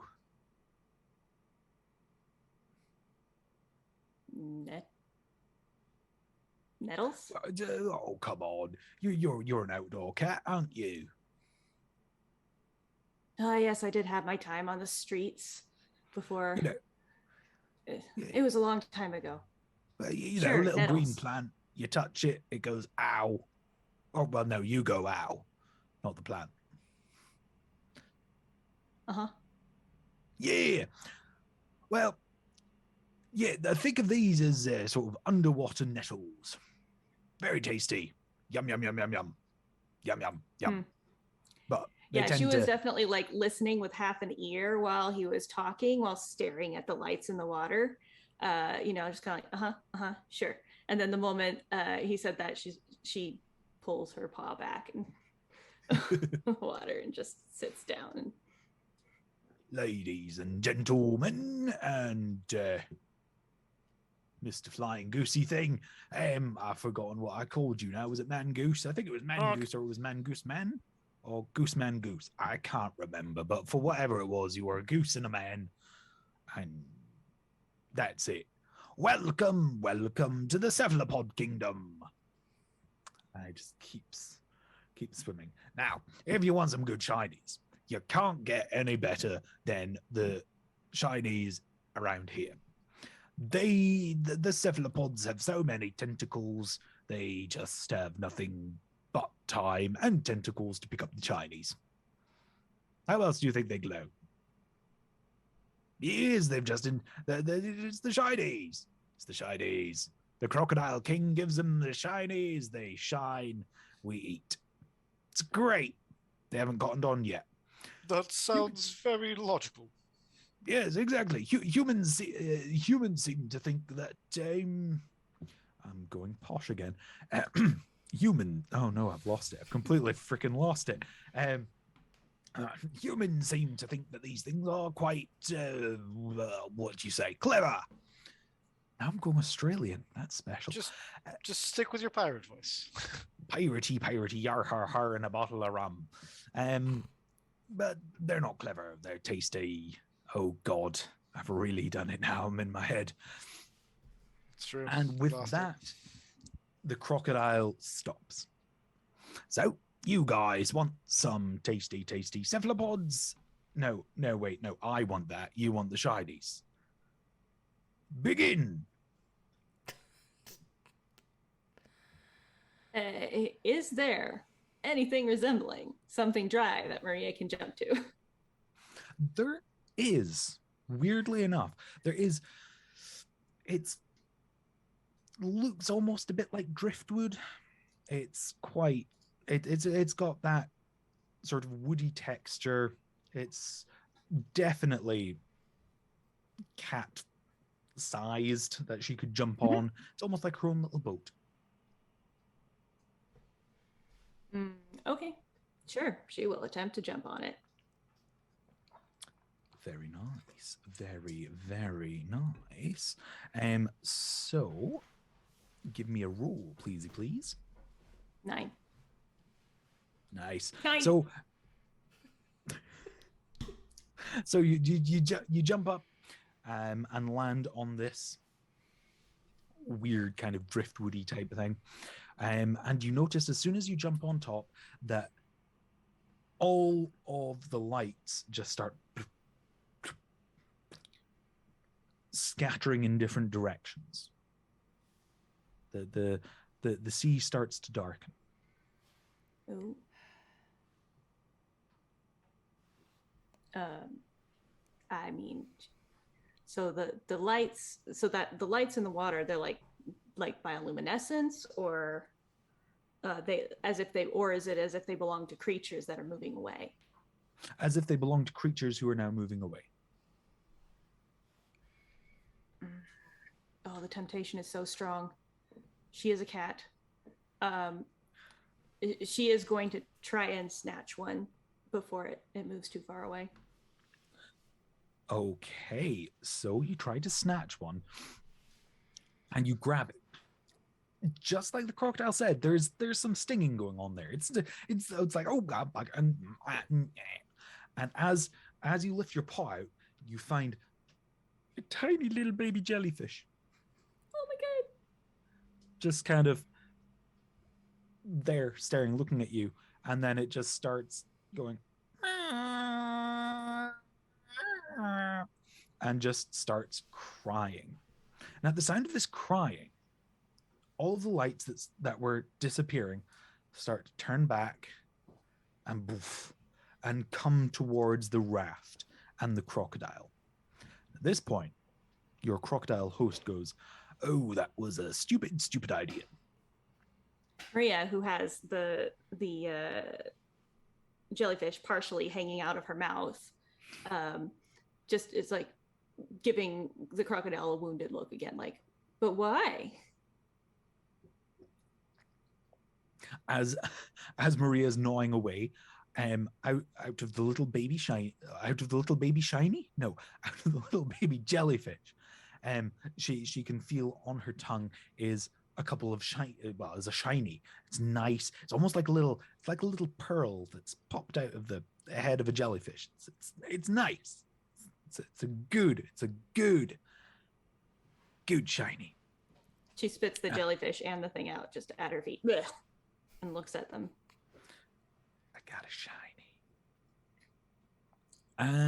So obviously this happens, and from underneath the raft, Maria, you can feel the raft moving and moving and moving, and then the raft is no longer bobbing on the ocean. Instead, it's rising into the air quite rapidly, which everybody begins her was song. hoping for. And at the sound of your song, tentacles start rising up from the ocean, and you find yourselves face to face with an octopus. And this octopus obviously doesn't know that Maria's on his head, but turns to Hearn and goes, "Why are you killing my babies? I am in charge of these small creatures, and you are killing them. Why? Well, I'm sure you, if you had been actually paying attention, would realize that I have done nothing but stand here. We are seeking shiny objects to appease the Goose King. And my, companion, apparently, here, seems to have found something rather shiny within your young charges. If you were able to perhaps provide these without the need for killing them, then we would happily take that option. Maria, in the meantime, has she with the wounded face, but also just looking very, very guilty, has very carefully tried to push the partially eaten jellyfish thing back into the water. So yeah, she's trying to return it to nature. Maybe it's not all the way dead yet. To aid Hearn's words, Louis Goosemán will flutter down towards the great octopus and say, "Yes, in the name of the Goose King, we have come for your shinies. Please deliver them on to the great king, for he is graceful and kind and will surely give you his blessings. I am affirming the power of the Goose King." Which is, make a roll. Yes, go for it. I got a 10, which is the first time I've rolled not only a success, but a success that doesn't come at a cost. Because every other dice roll I've rolled, I've failed. Yeah. The octopus just looks and goes, "You're here on behalf of the Goose King. Why didn't you say so?" Oh God, what is wrong with my voices today? Yeah, his voice was more of a Frenchy voice. No, why you not say so earlier? For some strange reason, I am going French, and I hope I do not have to listen to this again. And clip. We're going to be making this into a podcast, so guess what? Bonjour, Oh, you're the one who feathered has to friends. listen to this voice. No, I do not want to listen to my voice, so please do not. Gone How Russian you now, say? right? What? Make me turn this into a podcast. Now I'm going Russian. Why you not say? Oh God, now I'm really just so good. You're This is just why I going don't do everywhere. Whatever. The octopus turns to you, Goosemán, and says, "Well, why didn't you say? Why didn't you say so? We're always, we're good friends. The Goose King is Goosey. He is a king. Therefore, he obviously has the perfect right to the world, because that's how Goose Kings work." And at this, the octopus kind of makes a blubbery noise. It's the best way to put it. A blubbery noise. Insert your own interpretation there. And all of his little charges start bobbing up to the surface. And the octopus starts taking his tentacles and he starts suckering each one up until he's got 8 arms sucked to the brim with these small little jellyfish and their luminescent shinies. And as soon as this Maria happens, controls her desperate need to bap at them. the octopus still hasn't realized that Maria is on top of his head. So Well, that's good. What is happening is he's starting to raise his tentacles above his head. So all the little jellyfish legs, stringy bits, tentacle things are just kind of flipping and twitching and just moving right in front of her vision. Oh, but he said the octopus said that they were its children, and Maria has very strong maternal instincts. She is at war with herself. She's doing so poorly. Internal conflicts. If only Alex could play a character who wasn't plagued with internal conflicts. Okay, shut up. One of the little jellyfish just goes meow and pretends to meow like a cat. Like, meow. And if a jellyfish could smile, it was smiling right there. It was. Are it was smiling. any of them like within reach of Maria? Oh, they're all within reach. Okay. Okay. So at this point, these are now her children.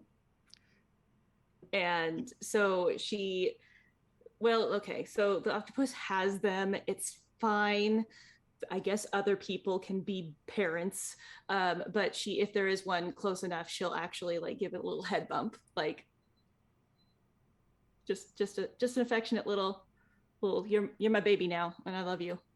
The one that went Yeah, the one that gets head bumped, and you feel the loving embrace of a jellyfish tentacle kind of on your head, and then covering your ear and your face with salt water and all of the fun instincts that brings in.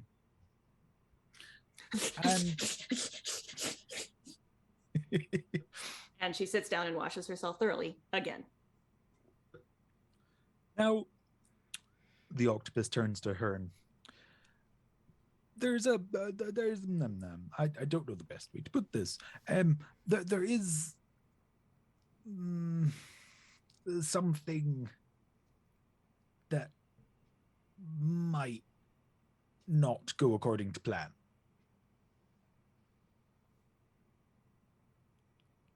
Which would be? Well, it's just you're not the only people looking for these shinies. We've had quite a few delegations, shall we say, coming from the Seagull Armada, looking for us to pledge our allegiance to them. You have not aligned yourself with the Seagull Armada, have you? They are the sworn enemy to the Goose King. Of course, that is why they have come to us seeking to win us over and buy us for our little jellyfish babies. I have my eyes on the skies, just looking for those treacherous seagulls. I know you're here. I can feel your presence. So seagully. Well, okay. So there's a little bit. I don't know how much you know, but us octopuses, we are very Octopodes. Octopodes. Octopodes. That is once again an archaic pluralization of octopus. I just want to put it out there that the modern pluralization of octopus is octopuses. It is. I was going to say octopuses also works. Okay. I just wanted to, I wanted to bring us into the 21st century. As long as it's not octopi. No. Oh God, no. The question becomes, I so badly wanted to say octopi. Do the octopuses prefer the archaic version or the modern version of pluralization? I'm sure there's a scientist somewhere that has rigged up an octopus to neurotransmitters to try and figure that one out. However, the octopus goes, well, I don't know how much of us you know, but we're quite magical creatures. So please give me just 2 seconds, and all of the tentacles, all 8 of them, just go under the water, and he sort of jumps out of the sea, taking Maria with him, obviously. The singing of the song begins again. And the singing of the song scares the living daylights out of the octopus. So he reaches the apex of his jump, and all of his tentacles kind of meet at the bottom, and all of the little jellyfish babies suddenly start shining brighter and brighter and brighter. At that point, a single, only slightly larger jellyfish kind of shoots from the tentacles into the water. And Hearn, with your heron eyes, you can see that all of the shinies have now been transferred to this one jellyfish. Okay. Which then brings us to the descent of the octopus with Maria on its head. This is slightly less helpful, as you can imagine, things just kind of go a little bit awry. Yeah, that I think that, yeah. For any podcast listeners, Alex is holding her head back while screaming into the, well, yeah. Yeah, just singing screaming. the song of Maria's people. That's the one. That's the one. Which, Mr. Goosemán, you will have noticed the seagull armada closing in from the skies. They were waiting for you to pull a stunt like this. I will honk with dismay and begin to try to gather as many shinies as possible. Or just the one that's stuffed into the one. But all of the Baby. shinies are now in a singular jellyfish in front of Hearn. I'm going to try to gather as many shinies from inside the singular jellyfish as possible. Or maybe just the entire jellyfish. Just pick the whole thing up with my...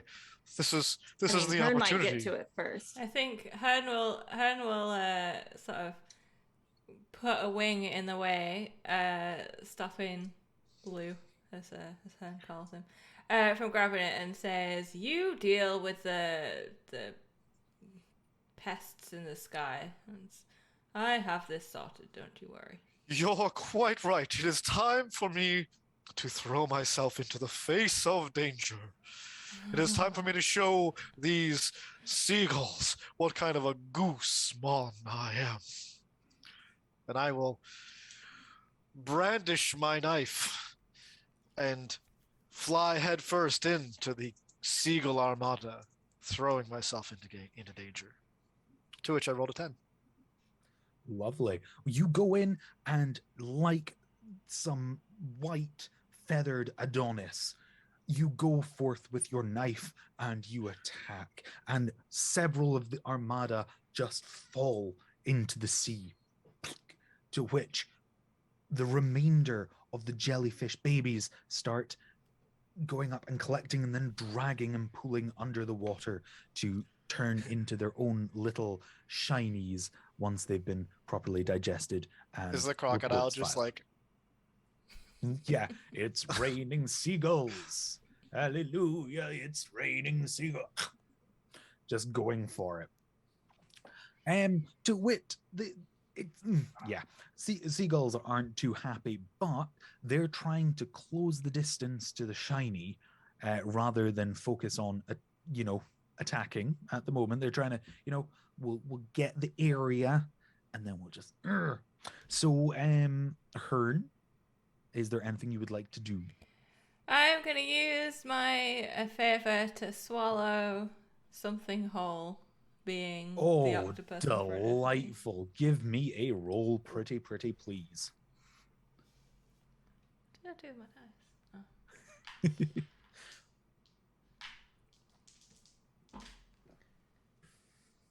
It's 10. Oh, very, very nice. So as your beak goes in, and I'm imagining it almost like, I'm trying to remember. I've forgotten what it's called now. But essentially, like, your beak kind of like opens up, and then it just opens up even further, and everyone's like, whoa, it's so much bigger on the inside. And then just like, whoop, jellyfish, shinies, and everything in between just tasty. At which point the seagulls start to descend upon the three of you. So we will go with Maria. Is there anything that you would like to do to try and fend off these seagulls? Is Maria still continuing a descent into the water? Yes. Yeah. Is there anything else that she can jump and land on that isn't the head of the octopus? Crocodile. Okay. And nothing else? No actual driftwood? Nothing like that? Not at the present moment. The driftwood is still kind of attached to the octopus. Okay. Well, then her her plan, which is not really a plan at this point, so much as a desperate, shrieking attempt to do something. She is going to launch herself into the air with the aim of landing on the crocodile once she gets back down. But before she does that, if there are any seagulls within reach, she is going to become a death machine, a kitty death machine with her many knives. Yeah, we've got to roll me a dice. What does the Maria death machine look like? Well, she is shrieking bloody murder and is not sure whether it is a battle cry or an oh god, oh god, oh god, I'm about to get very, very wet cry. And her claws are out because of panic, but all of them are out. And if something is close enough for her to thrash at, then it's just going to be just flailing and shrieking. Beautiful. Honestly, the shrieking might be even worse than the knives if we're being honest. Just all of the seagulls drop from the sky with their wings covering their ears, just like, oh god, no. Yeah, exactly. Roll me, please. No, that's not the. Ooh, this is 1 and a 2. So. Ooh. So as the Maria, not a good death machine. Death machine is, it's starting to warm up, shall we say. The seagulls do not take this lightly, and they do manage to we'll say ruffle your fur a little bit. So please pop 1 harm onto your harmy sheet. Yep. Okay, so we shall return to Hearn. Ace's face is just like, what? We shall return to Hearn, who has just seen Louise Goosemán just destroy a seagull. Maria fail at destroying a seagull and has just swallowed a jellyfish whole. I will fly up and start use my another favor to attempt to stab one with my beak. Give me a roll.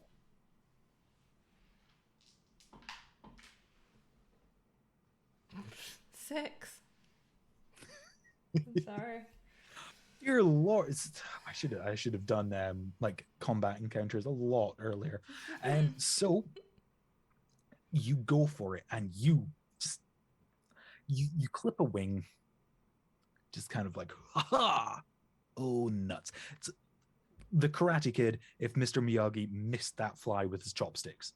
Just like, oh, nuts. Like, it was beautiful, it was perfect, and then just kind of missed a little bit. As the seagulls then circle around.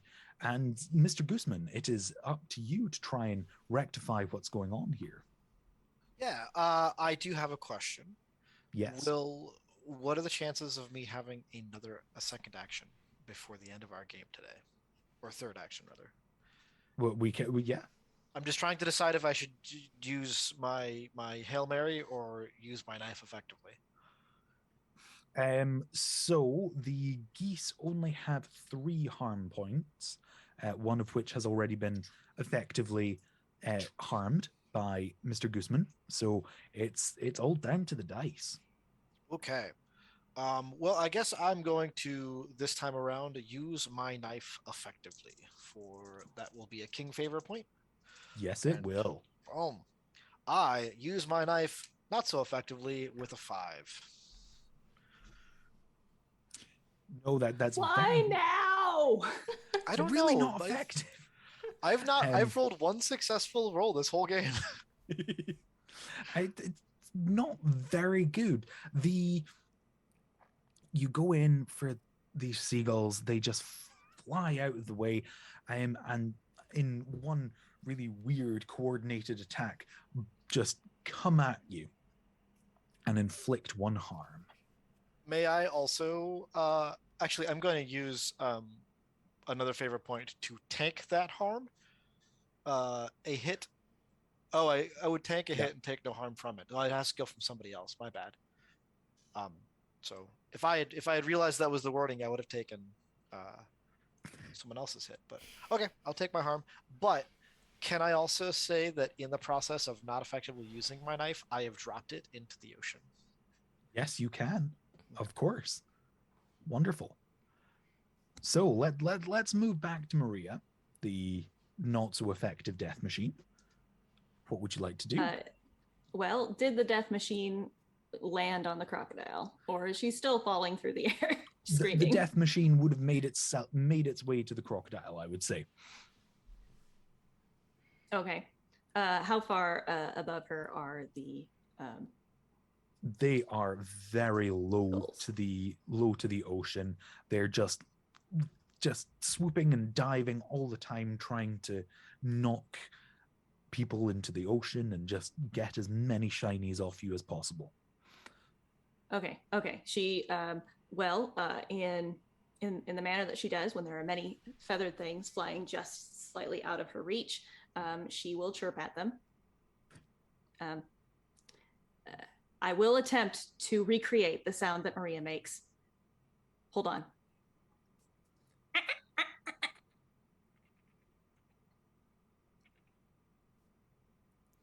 I don't know why she thinks that's effective. She's firing imaginary bullets at them, I guess. Are you sure you're not getting confused? That's not with her cell action. phones? Nope, that is the sound that my cat makes. Well, close enough. But that's not her actual action. So, yeah, it's mind bullets. That's telekinesis, Kyle. So after she realizes that the kitty bullets again are never effective, and why does she think they're effective? I don't know. She will then look at the crocodile and say, "If you launch me up there, I'll get you one." Is that a promise? Well, I'll try. And without warning, he just bucks and sends Maria and sends Maria just flying into the air within reach of the seagulls. Again, she is screeching because that is, I mean, she can't help it. It's terrifying. But I am going to go ahead and spend another favor point to attempt the death machine again. Roll me them dices. Yeah.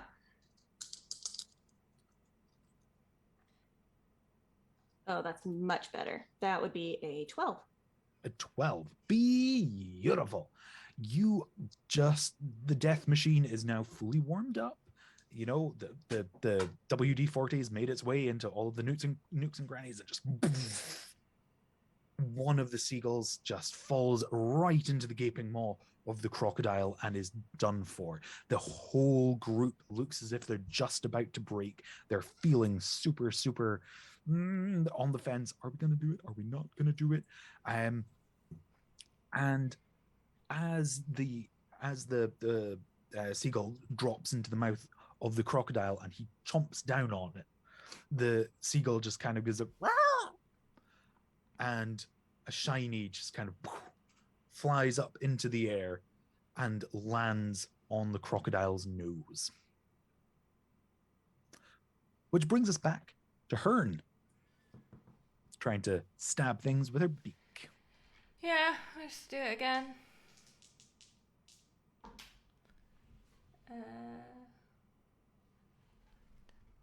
13. Oh! Wait, did you just say 19? 13. I was about to say, you can't get 19 from 2d8. Where's this coming from? Got a 7 and a 6.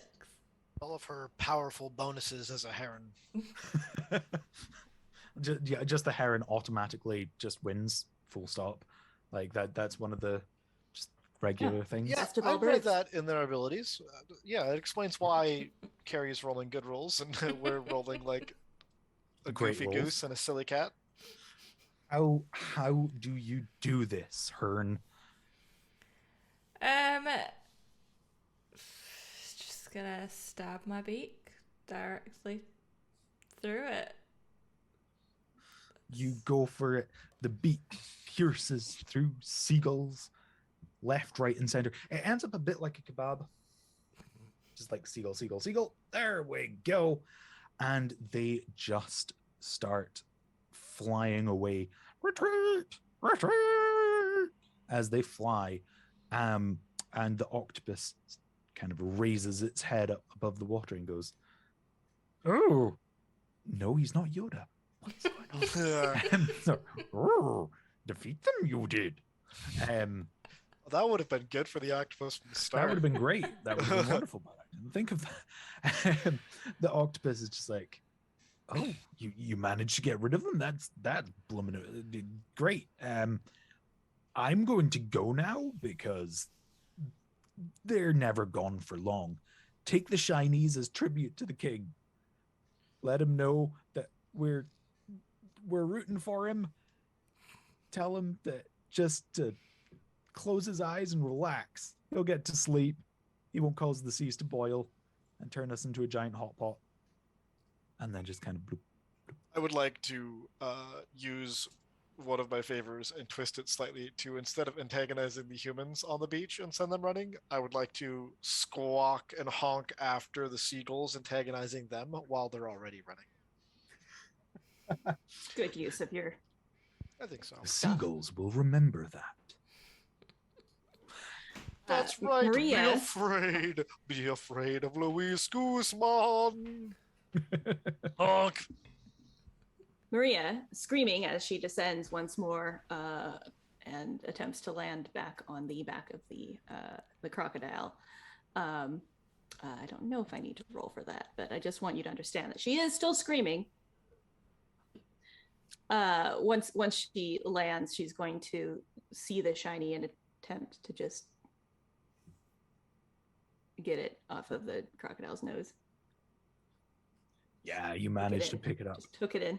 Just like, yip, yip, yip, yip, yip. You just, like, it goes over each ridge on the crocodile until it's done and dusted, and you grab hold of it. And as if by divine providence, Sir William starts gliding down towards you. "Ah, there we go. It's time, guys. Please tell me I didn't think I'd be I'd be picking you up from the sea, but please tell me you guys got some shinies." Maria's mouth is full of shiny, so she nods. She just smiles, like she does the cat yawn, just like, but instead of teeth or anything else, you just see shinies. We have not only defeated or gathered all the shinies, but we've also defeated the Seagull Armada. At least for now. Quack, quack. If it was that easy, we'd have defeated them a long time ago. They always come back. They're multiplying. They're like bunnies for the sky. It's terrifying. Anyway, come on. We will never be rid of them. It's time to see the king.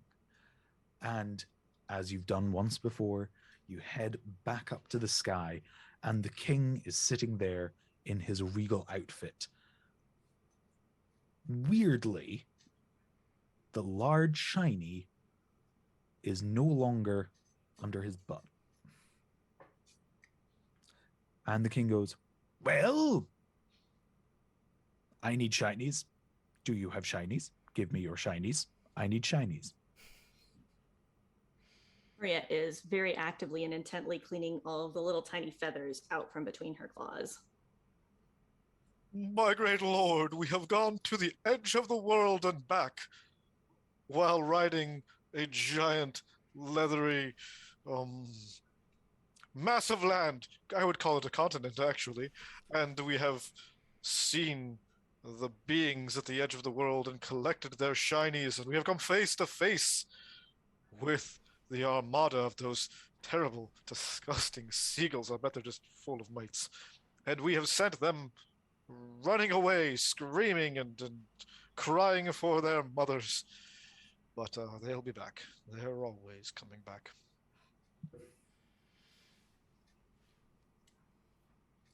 Oh, yes, the shinies. Honk.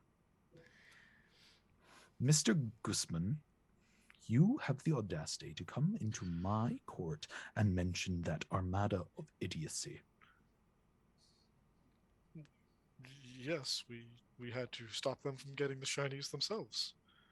Maria sneezes very loudly and feathers come out her nose. Hen just starts coughing up. Starts doing the bird noise of starting to Nice. regurgitate. That's right, because you've got something in your gullet. The Goose King just kind of backs up a little bit and goes, okay, so let me get this straight. You're telling me about my least favorite people in the world, pointing to Mr. Goosemán. To Maria, he goes, you are cleaning them off yourself. And you are trying to retch.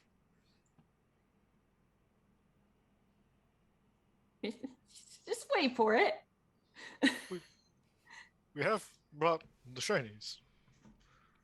Well, I'll turn to the two of them. You do have the Shinies. You didn't leave them. Did you? Maria, You didn't bring the Shinies. You didn't. Oh gosh, but they didn't bring the Shinies. I'm so sorry, my king. I do not know what happened. The seagulls, they were there, and please have Maria mercy. sneezes again and then comes over and puts all the Shinies where they belong, which in this case is the one that she got from the little jellyfish, the one that she got from the gull, the monocle, which she has still been holding on to, and then one remaining keyring. I've been mopping my feathers with bits of Feather. My forehead with feathers that I've pulled out. Just thank the Goose King. Hen finishes his retching and will drop the octopus at his feet. The Goose King raises his wings and kind of straightens up his crown. His eyebrows are furrowed. He looks fuming. He is not looking very happy at this sight. And he goes, you are giving me all of this regurgitated shiny? Well, speak! How else did you want us to get it here? We don't have pockets. Yeah, Maria is not responding, but she is once again doing the wounded eyes. I knew I could count on you. All of the Shinies being shiny in my court. I like it. I like it a lot. And he moves forward and just kind of picks up the Shinies and kind of just throws them in the air, and then they all just kind of bounce off him. It looks quite painful. And he turns to the three of you and goes, you have brought me a lot of Shinies. I think I chose well. But do not say that I don't do things out of the goodness of my own heart, because my heart is very, very large. It's what happens when you eat nothing but red meat and caviar. It's great. It's great. Honestly, monarchy, you get the best. Anyway, you should try it sometime. You really should.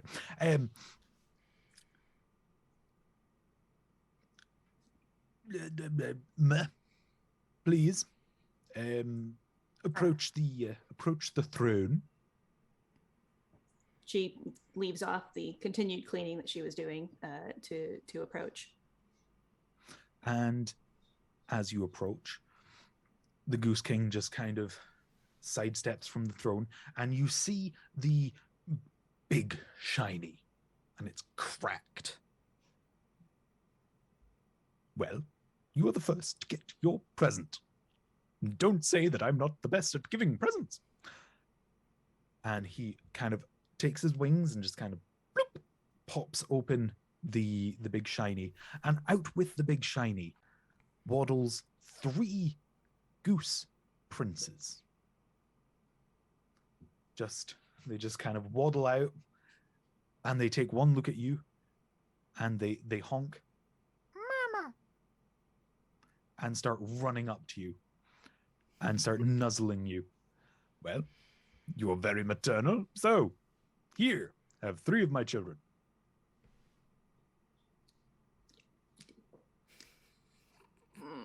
Yes, they are her babies now.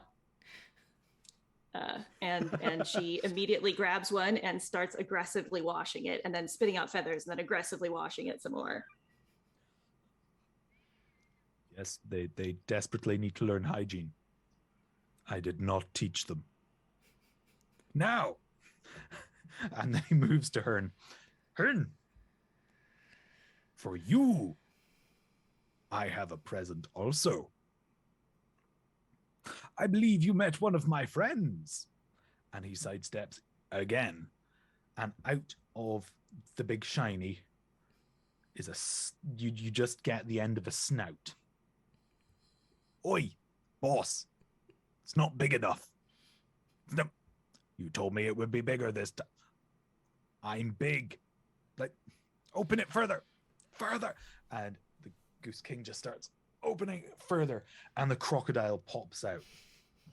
Goes, hello, hello, hello. I told you I'd met you somewhere. My voices get worse. It's even worse. Sorry. Just goes, I knew I'd met you somewhere. You're supposed to be my new... No, I'm your new ride. Yeah. I'm like an Uber, but for herons. And I'm a crocodile. I mean, I will take it. I do wish to go home, so...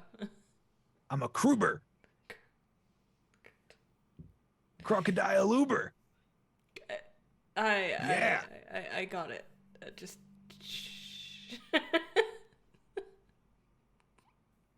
Well, I can't make a pun with lift. Clift. Ladial.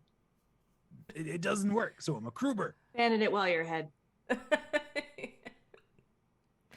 Well, Okay. thank you, Goose King. Now, at least I'll be able to return home slower than I would have returned home by flying. Thank you. You better believe it, baby. And the Goose King turns to Louise Goosemán and goes, for you, Louise, I offer you the best present in the world.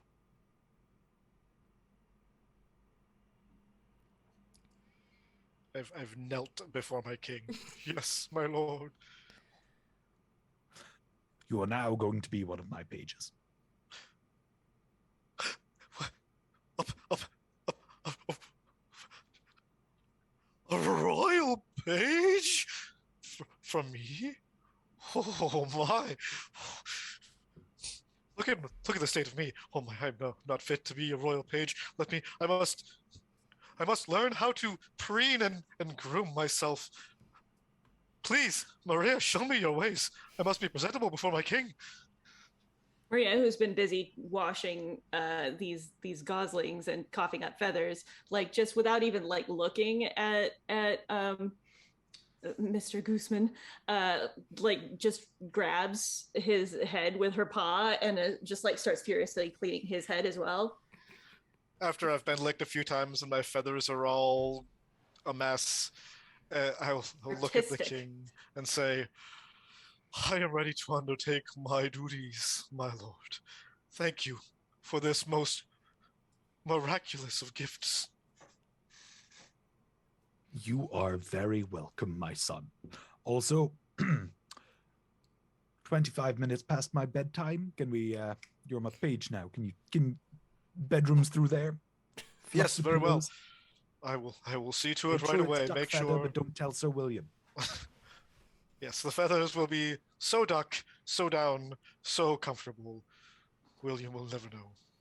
Actually, maybe you should just get William and I can sleep on him. William, your king calls! And I will go into the next room and begin to fluff up William. Because he's going to love that. If there's anyone who's ingratiated himself towards William, it's definitely Ben Louise. And with that, the Goose apocalypse has once again been averted. The Goose King has fallen to his deep slumber one last time. only to be awoken same time next year to try and take over the world. You do know this now means that this No. time next year we have to run this again. No. Yeah, I'm pretty sure that is what this means. And this time Maria will have 3 full-grown goose children who think they're cats. Oh my gosh. Or maybe Well, me and Asa play the Goose children. Oh There my you god. go. Who think they're cats? Oh my god.